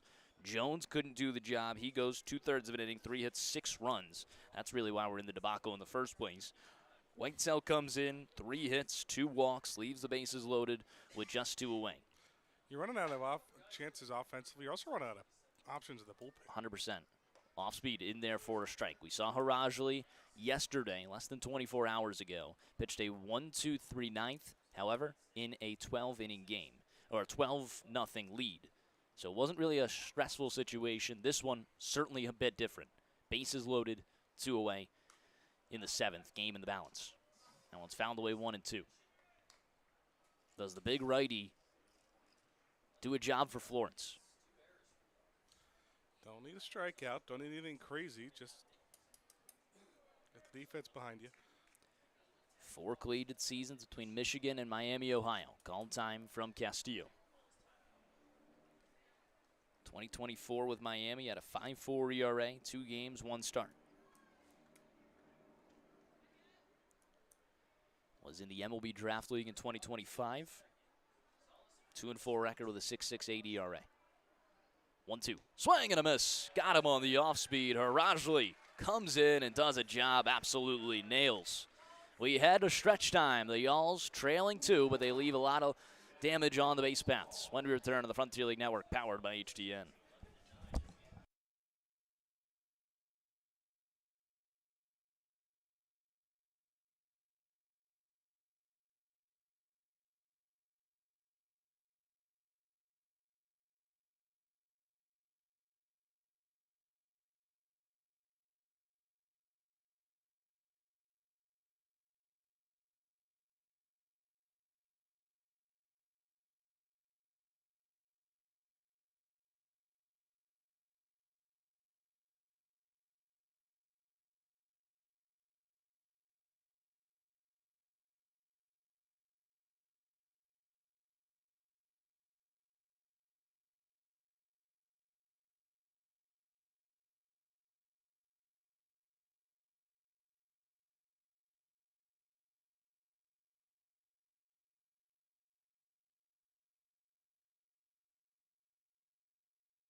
Stretch time always brought to you by the Stretch Lab, not located in all 50 states. Stretch Lab has locations all across America. Their team of highly trained flexologists will give you a deeper stretch than you can ever achieve on your own. Visit stretchlab.com to find a location near you. Nolan Thebe still out there for Evansville. Hank Zeisler, Brendan Bobo, Zaid Richardson. Heart of the Florence order, trailing just 2. McAvoy warming up in the bullpen for the Y'alls. That's a good sign to see as well. Theoretically, this could be the last time for these 3, so this might be a prime spot for Florence. Prime spot indeed. The Y'alls have left a lot on base. Too much that you want to say. They trail just 2, still out hitting Evansville, 12-11. Zeisler watches the first pitch outside, no good. Thebe entered last inning. Got a quick out, then a single and a walk, and got the end of the inning, stranding 2 on. Ellen misses downstairs. Sergeant Bilko said, not pretty is correct. It isn't over just yet. No, it's not. Certainly not with this Florence offense. Never over until that final out.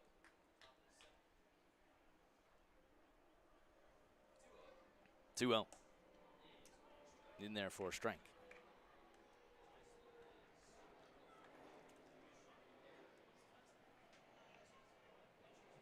Zeisler, been on base twice today. Hit by a pitch his first time around. Other than that, he's 0 for 3. Reached on an error. 2-1. Skies one out towards left field. All over it is Castillo. Splash into the tan leather mitt for out number 1. Slam of the bat, too, for Hank. He's frustrated. Just got under that one. It's actually these 3 in the middle of the order have not had the best day today. Zeisler, Bobo, and Richardson, that's, like I said, the heart of Florence. They've combined for just 1 hit across a lot of at-bats. 13 at-bats now.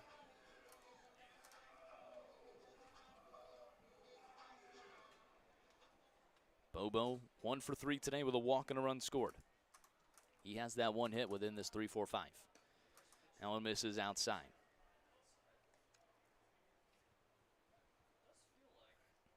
Lynn Scott, the right fielder, playing at the warning track. Amazing. 1-0. Skied foul. 1-1. Can't blame him. Although we've seen a lot of Oppo tacos from Bobo. Certainly. Castillo not playing nearly as deep.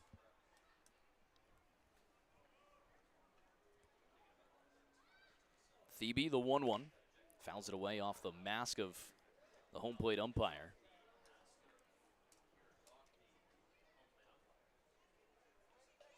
It's tough. Kiragak will walk it off.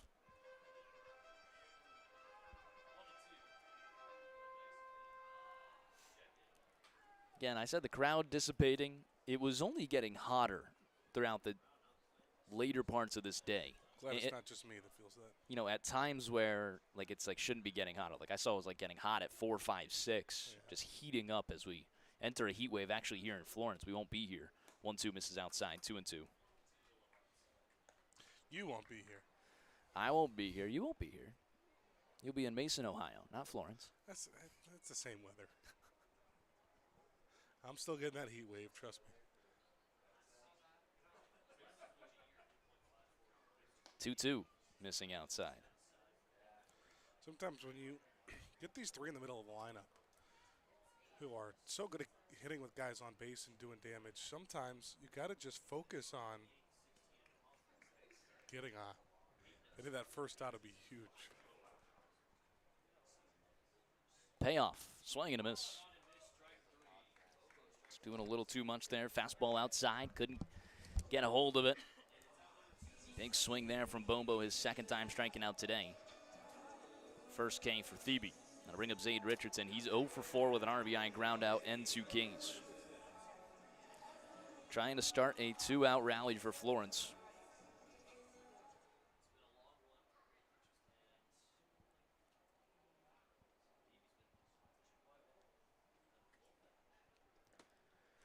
That one misses downstairs. 1-0.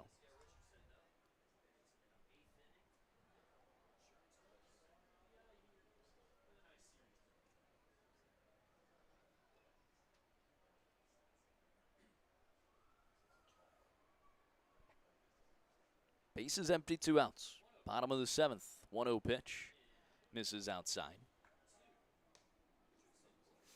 Tell you what, we were talking about that Florence y'all slide. It's definitely gotten dirty. If you just look at the top of the head, Florence y'all's inflatable. Oh, yeah. Ground ball, left side, over towards the 3rd baseman. Throw across the diamond.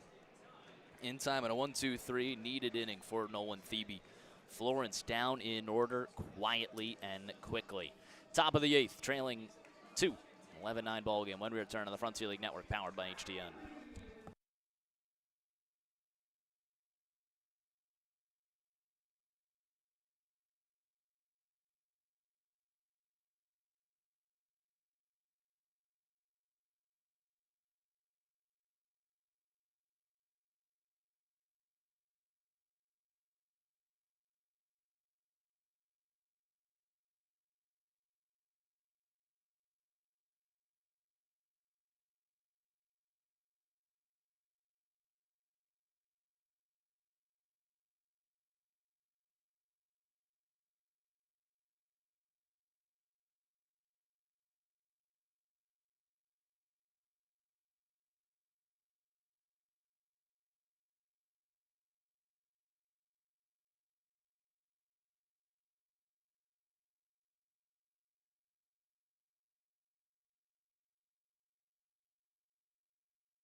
Top of the 8th, Y'alls trail 11-9. Ahmad Harajli will start the inning for the Y'alls on the bump. Aiden McAvoy warming up for Florence in the bullpen.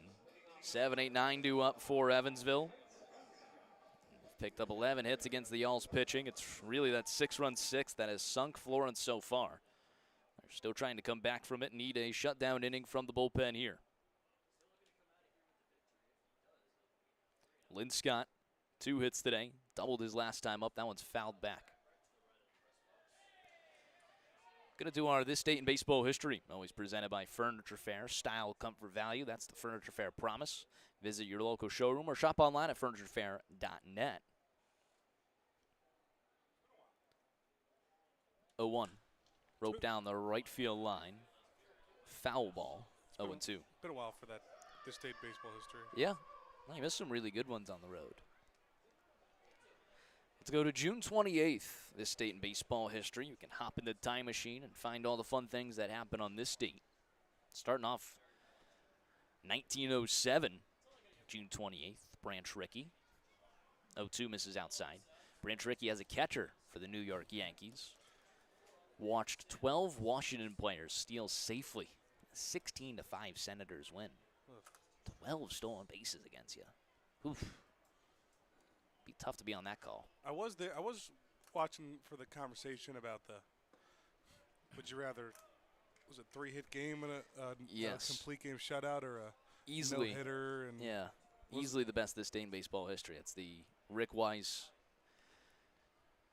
2-home-run no-hitter game. And then I compared it to some of Shohei Ohtani's performances that everyone, recency bias is saying greatest games of all time. And then it's a no-doubter for the 2 home runs and a no-hitter. One side, it's, a 6-for-6 game, 3 home runs, or 6 shutout innings with 3 homers. Ground ball up the middle. Fielded on the back end from Blomquist. Throw on to first is scooped up by Hank Zeisler. That one's scooped up by Zeisler. Can you dig it too? Head on over to Can You Dig It RC in Erlanger for hands-on remote control and construction and 4x4 rock crawling fun. Visit us in-store or book online at CanYouDigItRC.com. 4-3 on the put away of Lynn Scott. 1 away now for Cohen Wilbanks. Wilbanks 1 for 4. a little too close for comfort on that one. Yeah. Doubled and scored in the 4th. Harajli, first pitch, runs inside and plunks Wilbanks. Express pass to first base. Brings up TJ at Salvaggio. And this is the part of the order you really don't want to get to. And it's amazing to say that at the bottom of the order. Wilbanks is your de facto 9-hole guy. Yeah. I mean, it's almost like going back to a 1-2-3. Yeah. I mean, Salvaggio is, you can make an argument, it's been the best hitter on this Evansville team. Singleton scored his last time up. Toby Hall meeting on the mound. Like I said, they have McAvoy warming up. Let's see if they go to him. They will head to the bullpen. Arajli's night is done. Ended up getting Florence out of the jam. Just gets 1 out here in the 8th. Another Lee's Famous Recipe Chicken pitching change when we return on the Frontier League Network powered by HTM.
back in the top of the 8th. One away, runner on first. Your Lee's Famous Recipe Chicken pitching change. It's Aiden McAvoy on the mound now for Ahmad Harajli. Harajli goes 2/3 of an inning. No hits. Right now, no runs. He's on tap for the runner at first. A hit by pitch, no walks, and a K. 11-9, the Otters lead. TJ Salvaggio with an 0-1 count on him. Bottom of the order. If you've been paying attention, Salvaggio, a very talented hitter for Evansville. 0-1 misses downstairs. Certainly not worthy of the bottom of the order. We're still doing this day in baseball history, June 28th. Let's go to 1910. Joe Tinker of the Chicago Cubs becomes the first major leaguer to steal home twice in the same game. Tinker to Evers to Chance. Was it on Branch Rickey? Maybe. Might have been. To Everett to Chance. One roped out towards left field, sends Brodell back, and it's off the wall. He misplays it. That'll allow Wilbanks to move on over to third. Brodell misplays it again. Now throw goes over to third, not in time. They were going to try and send him after another bobble by Brodell. DJ Salvaggio just continues to be a problem. That's his second hit of the day. Back up to the top of the order. Ponder. It's all timely hitting for him, too. Yeah. He's been on base a couple of times today. Walking a run scored and a 2-run single back in the 4th. Florence will bring the infield in just one away. This is your guy. This is Aiden McAvoy. Your lockdown arm. Florence having to throw him here. It just hasn't been used in the series. Not a save situation. They got to find a way to get their best arm in the bullpen into these ball games. Professional baseball, there's always been a long-standing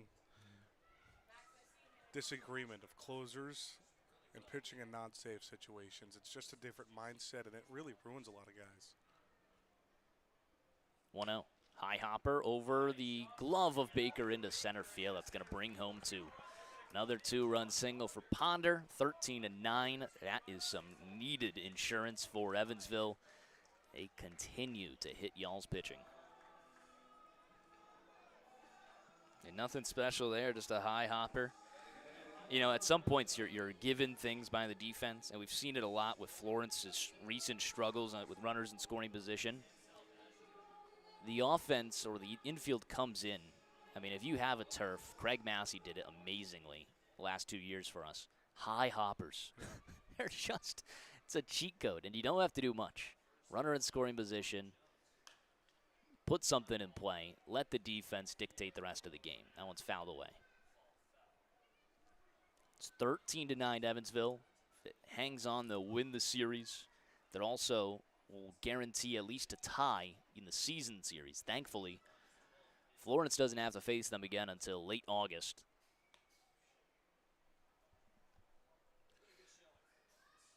Played really well. I mean, they're just one of the best teams in the league.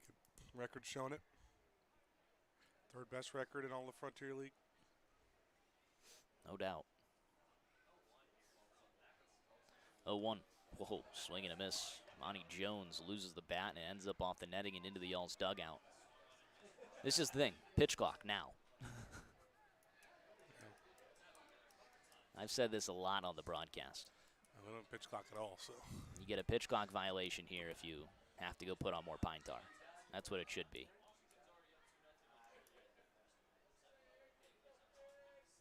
If you ever run out of timeouts, like I said, you just throw the bat away and you'll automatically get one. Throw it way down the left field line. No, third base coach, I'll go get it. Slow walk out. That's something that needs to be cleaned up. 0-2 the count. One away runner on first. Runner takes off. That one's fouled away. Trying to shoot that right side of the infield.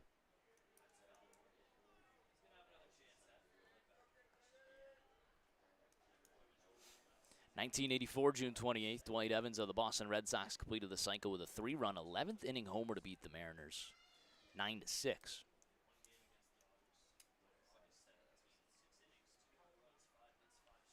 0-2. Misses outside. That's like throwing a no-hitter in 7 innings. Cycle in 11. Cycle in 11. You said it was a walk-off, though? Yeah. That's epic, but. That is pretty cool. I think a lot of times when you hit a cycle, the game's usually out of hand, so the cycle clinching base hit is usually nothing like too impactful. 1-2 misses out, 2-2 the count. Fun fact, Dwight Evans was in a commercial for the Westfield Wizards with my brother way back in like 2000, I want to even say 2005, 2006. And for some reason, randomly, even in today's commercials in Massachusetts, you'll see it pop up. 2-2 again. Swing and a miss, but this time the bat goes past third base. And that's a really tough walk there for Jones. Not only did you strike out, you got to go get the bat. Hold up time. And this is another thing, the pitch clock. Now you're going to wait for him to get all the way back to the dugout.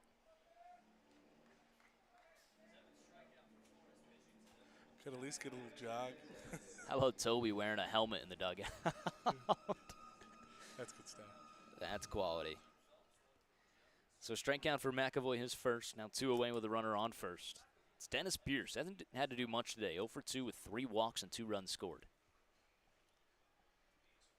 McAvoy's first pitch to him. Ponder off for the races. That one's skied out towards right. Bobo at the warning track. He makes the grab to end the inning. 2 more runs come across for insurance from Evansville. Y'all's down to their final 6 outs. Do they have anything in the tank? When we return to the Frontier League Network, powered by HDM.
Bottom of the 8th. Florence down to their final 6 outs. They trail 11-9. Nolan Phoebe's night is done. An inning and 2/3. 1 hit, no runs, 1 walk, and a K.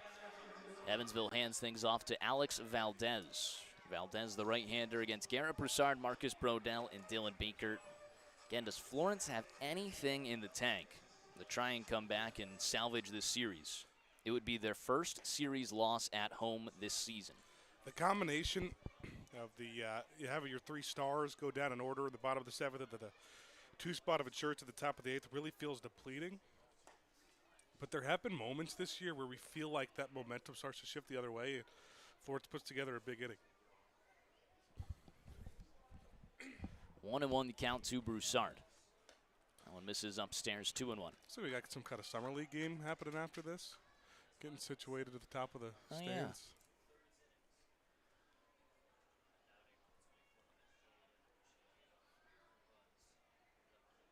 2-1. Broussard skies it.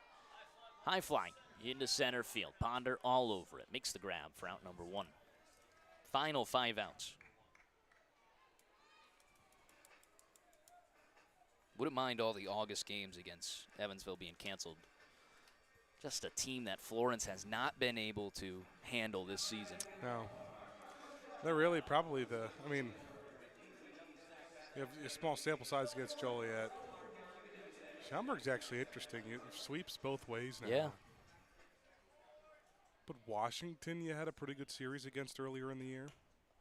Hey, you won a series against them. Lake Erie's one where I think that's a series you'd like back in Lake Erie. Without a doubt. Without a doubt. Second series of the season, I believe. 1-0, ground ball right side, over towards the first baseman. Final 4 outs. Brings up Dylan Baker. This bullpen for Evansville has really done a better job today's game than we've seen this weekend. Yeah, you're 3-3 against Washington. You're about to be 3-6 against Evansville. Yep. 4-1 against Gateway.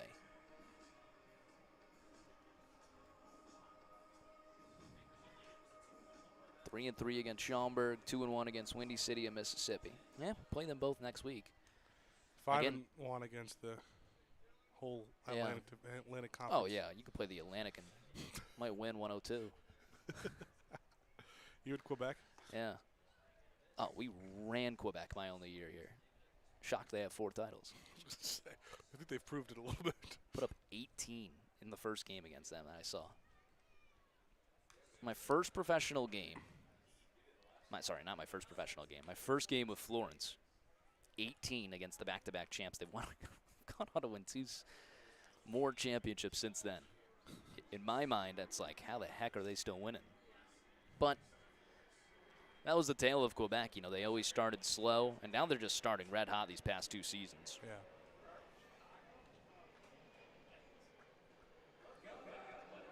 You just put Florence into the championship game, they might win it. 2-2. Swing and a miss. Valdez, good afternoon, good evening, and good night. A 1-2-3 frame. Florence has gone down 7 consecutive at the time when they need offense the most. Top of the 9th. 13-9. When we return on the Frontier League Network, powered by HDN.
Top of the 9th, the Y'alls trail 13-9.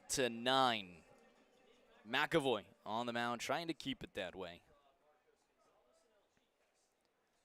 Left-handed hitter, Blake Robertson in a lefty-lefty battle. Swing and a miss. 2 big insurance runs by the Otters in the 8th. Certainly feels like it's that momentum change that they needed. Again, it's just a long Sunday, too. I mean, this game been going on for a while, over 3.5 hours now. That one runs inside. Hit by pitch, puts Blake Robertson on to first. And a leadoff runner aboard. Look who it is, Marcos Gonzalez, 3 for 4. He's picked up 5 RBIs. triple shy of the cycle. Only time Florence got him was a double play. We could certainly use one now. Even then, it was allowed out, a line drive to Garrett Broussard, able to double up a runner at first.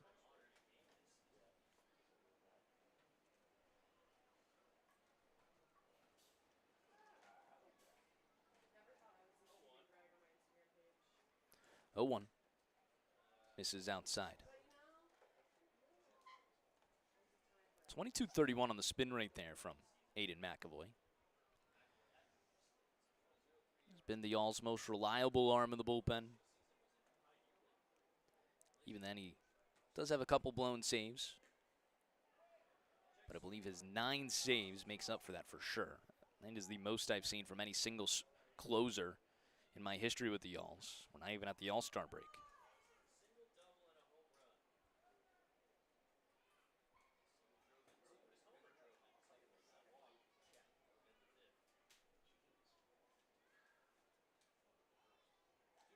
Two 2-1. Ground ball. Left side off the diving glove of Broussard into left field. For a base hit. 4th hit of the day for Gonzalez. He continues to torment Florence. That'll bring up LG Castillo. 1 for 4 line. 2 strikeouts his last 2 times up with a walk.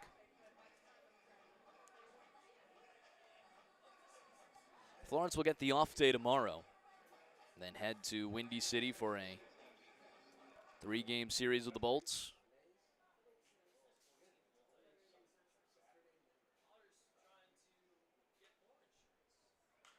That one's sky down the right field line. Foul ball.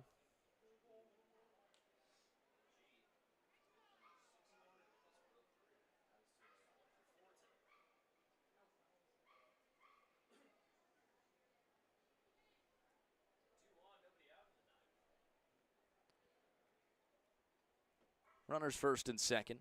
Nobody out. No one misses outside.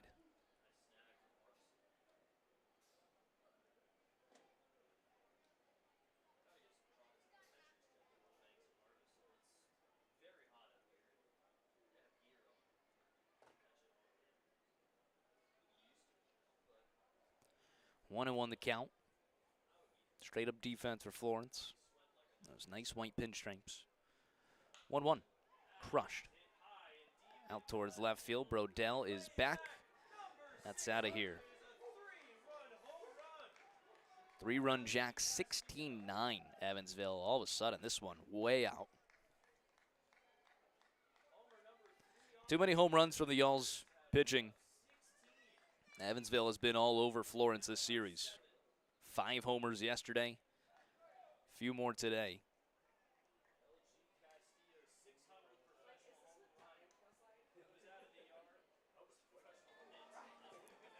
And I'll clear the bases.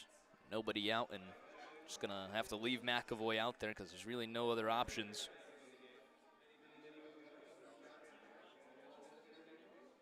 I think the next option would be a position player. Florence now trailing 7 in a game where they were up big. That 6-run 6th just going to haunt them. Logan Jones currently in line for the loss. The win would go to Nolan Thebe with no save situation. Should also be Alex Valdez now working with a 7-run lead.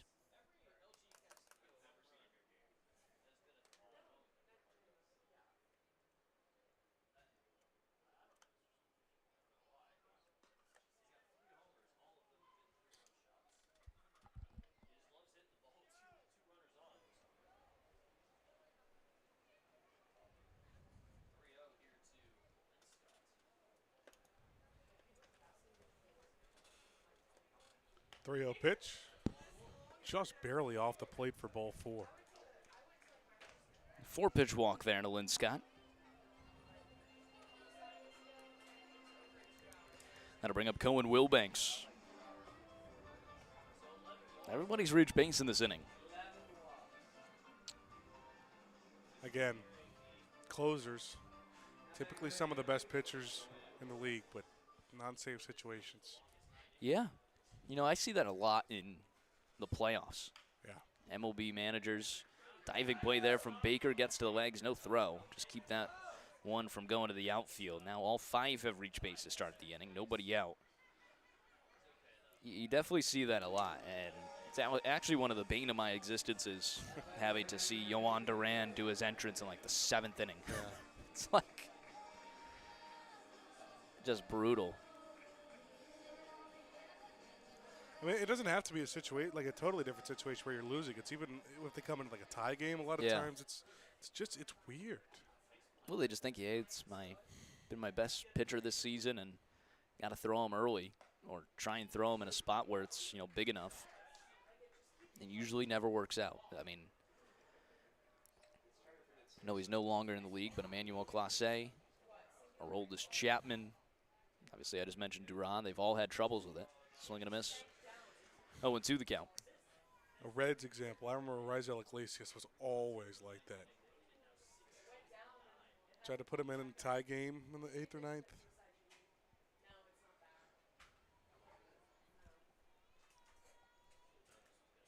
Now, this is a little different. When you put McAvoy in, yeah, you still thought you had a chance to win, and you put one of your best guys in, but you also needed to get Aiden McAvoy in a game.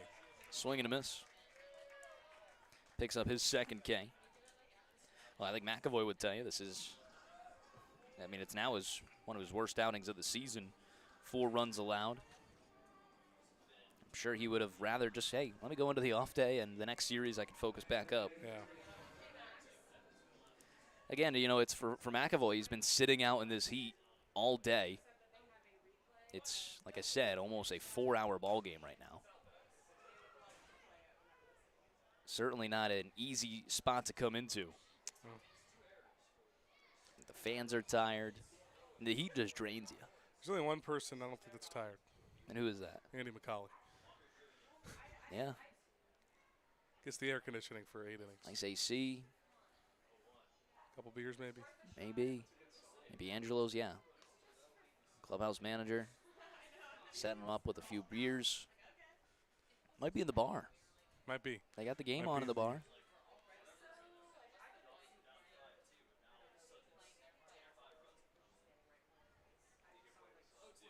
Oh, 2. Swing and a miss. Back-to-back Ks from Aiden McAvoy. Some of the best hitters of Evansville. Salvaggio and Ponder. That's his 3rd K of the outing. For as great of an offensive series as Evansville's had, Ponder has been not good. He's got 4 RBIs today. That's true. He has the 2 singles, but he's now, do the math here, 2 for 12. So the 2 hits today. Yeah. 2 for 1, 2, 3. God, math's hard. 2 for 14 on the series. Allen's in there for a strike. But you're right, he's 90. at 4 RBIs.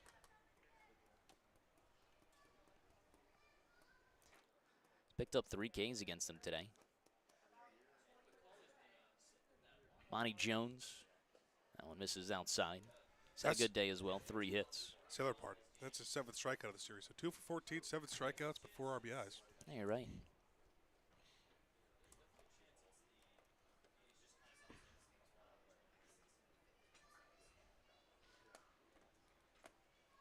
Runners first and second. 1-1. Misses outside.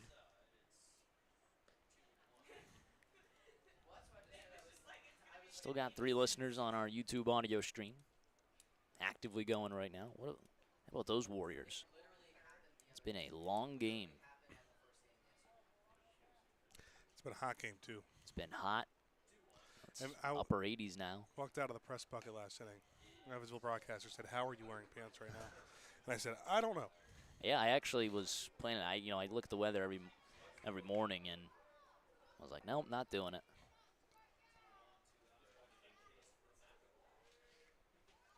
I already got to do laundry one of these days for the 6-game road trip. That one's fouled away. And the 6-gamer, you can't bring enough clothes. You got to bring 6 polos, a couple pairs of pants, shorts, some workout gear. It's a lot. Well, then you're lucky that you guys didn't just do that whole 12-game road trip. You would have had to do laundry. That would have been the only option. Let me tell you what, I was ready for the 9-gamer. Swing and a miss inside. Aiden McAvoy strikes out the side. Picks up 4 Ks in his outing. 3 runs come across on a 3-run blast from O.J. Castillo. Heading to the bottom of the 9th, the Alls trail 7, 16-9 ball game when we return to the Frontier League Network, powered by HDN.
Bottom of the 9th, last chance for Florence, trailing 7, a 16-9 ball game. What have we said this whole season? No lead is safe, especially not here at home. Does Florence have a little bit more magic, or has the light dwindled here at Thomas More Stadium for the series? I said it will be their first series loss at home this season. Yep. Pretty amazing stretch. That one's fouled away from Harbison. 0-2. Florence has been retired 7 in a row. Right when you needed that offense the most, they've come up short. Harbison, the 9-hole hitter in the offense. It's pretty much been the entire order here. Let's see what he does. 0-2. This is outside. The first one that they've lost, it's the first series they've lost that I've been calling games for. How about that? 1-2. Swing and a miss. 8 retired in a row. Their 5th time going through the order. Didn't manage a hit. Just 1 walk from Tyler Schoenfeld at the top. Starting to get to the dog days of the season. You're Yeah. almost at that halfway point, and it's just a lot of baseball. You play a doubleheader yesterday, and these games are long, and it's hot, and you're hitting so much. You're just bound to have one of these stretches. So in your last 4 series, you've dropped 3 of them. Yeah. A little bit of a slide here for the Y'alls. If they're not able to come back here, they'll drop to 23-20, just 3 games over 500. Heading into a big week against Windy City and Mississippi. Again, 2 series where Florence has won them already, but honestly should have been swept by Windy City. That was that game of 20-19 where you were throwing a position player.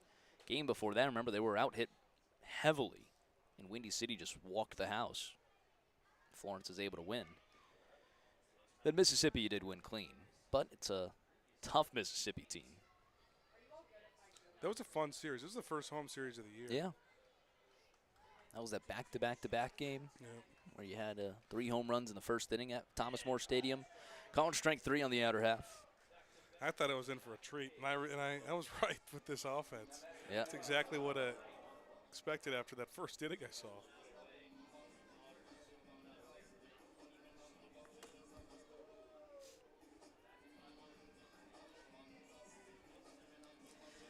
Y'all's down to their final out. It's Brett Blomquist without a hit today. He's 0 for 3. Reached base twice with a walk and a hit by pitch.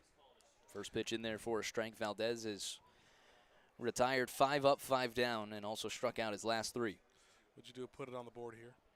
Certainly not. Ground ball left side over towards the third baseman. Throw across the diamond is in time. And Evansville takes home a 16-9 win and wins the series against Florence at home. The Owls dropped their first series at Thomas More Stadium. And will hope to rebound on the road, a 6-game road trip coming up. Phoebe gets the win. The loss will go to Logan Jones, his first loss of the season, spanning between Tri-City and Florence. Falls to 2-1, just a tough inning for Jones. No save in that 16-9 loss. A series that saw a lot of offense. Florence with a lot of hits. Couldn't get the offense when they needed it. And the bullpen just faltering, keeping the ball inside this stadium. Too many home runs given up to this Evansville roster. 7 over the last 2 games. Milburn didn't have it. Still trying to find the consistency that we've seen a few really good starts from him after a really good season at Windy City last year. It's going to hurt. Just asking a lot of your bullpen innings-wise of the doubleheader yesterday and then today outside of the Bargo start. Yeah, no, it's just a tough one. You know, especially this is long. This is a long game. You're just shy of 4 hours on this one. In this heat that, like I said, it's only getting hotter here. We starting to head into a heat wave of, mid-90s in Florence when we hit the road. Might be a good week to get on the road. Yeah. Of course, you go to Mississippi to end that. And that's going to be even hotter. And certainly not fun. Certainly not fun. Either way, Florence will come back, and they get a nice little matchup against the Windy City Thunderbolts on Tuesday. Heading to Windy City for the first time this season. The little brother, Windy City Thunderbolts, trying to become the big brother. Obviously, Florence ownership in control of both teams. Probably going to see some Y'all's management head over to Windy City as well from the front office. Watch that series in another ballpark. Always fun. And it'll be Nate Lawson. Don't know who the pitcher will be for Windy City just yet, but it should line up Lawson, Webster, and Westcott for that 3-game series. And then, obviously, a quick 3 games in 2 days in Mississippi. Won't play that next Sunday. So won't play on this next Sunday, a week from today. You'll have that doubleheader on the 4th of July. 6 games in 5 days for Florence coming up. Going to need that pitching to shore up pretty quickly. We'll see if they make any moves on the off day, but should be a timely off day for the Y'alls to reset and get off their feet. Hopefully they can come out strong at Ozinga Field. Anything from you, Ben, to end it? Pitching staff just, I think, at a point where you have a lot of injuries and the bullpen's still waiting for a little bit of reinforcements that MLB draft cannot come quick enough for that. Certainly. Certainly. Well, that'll do it for us here on the broadcast. Appreciate you guys tuning in. The Frontier League Network powered by HTN, as well as the Florence Y'alls Radio Network. You guys have been awesome, and it's been a long game, so if you're able to stay through it all, props to you, and hopefully you can enjoy the rest of your Sunday. Still some time left there to spend some time with some family and have some fun to end out your weekend. We'll see you again at Ozinga Field in Crestwood, Illinois. That'll do it for us on the broadcast. You've been listening to Ben Hauer and Rory Tettemer on the Frontier League Network, powered by HTN, as well as the Florence Y'alls Radio Network, saying so long, and until next time, y'all have a good night.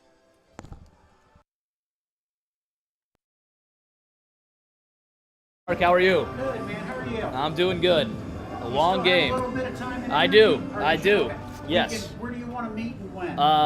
Let's go into one of the suites. I gotta send out the press release real Listen, quick. man, I got the rest of the afternoon free. Perfect. Just let me know I'm here. Perfect. Got Okay it. if I hang here? Yep. All right.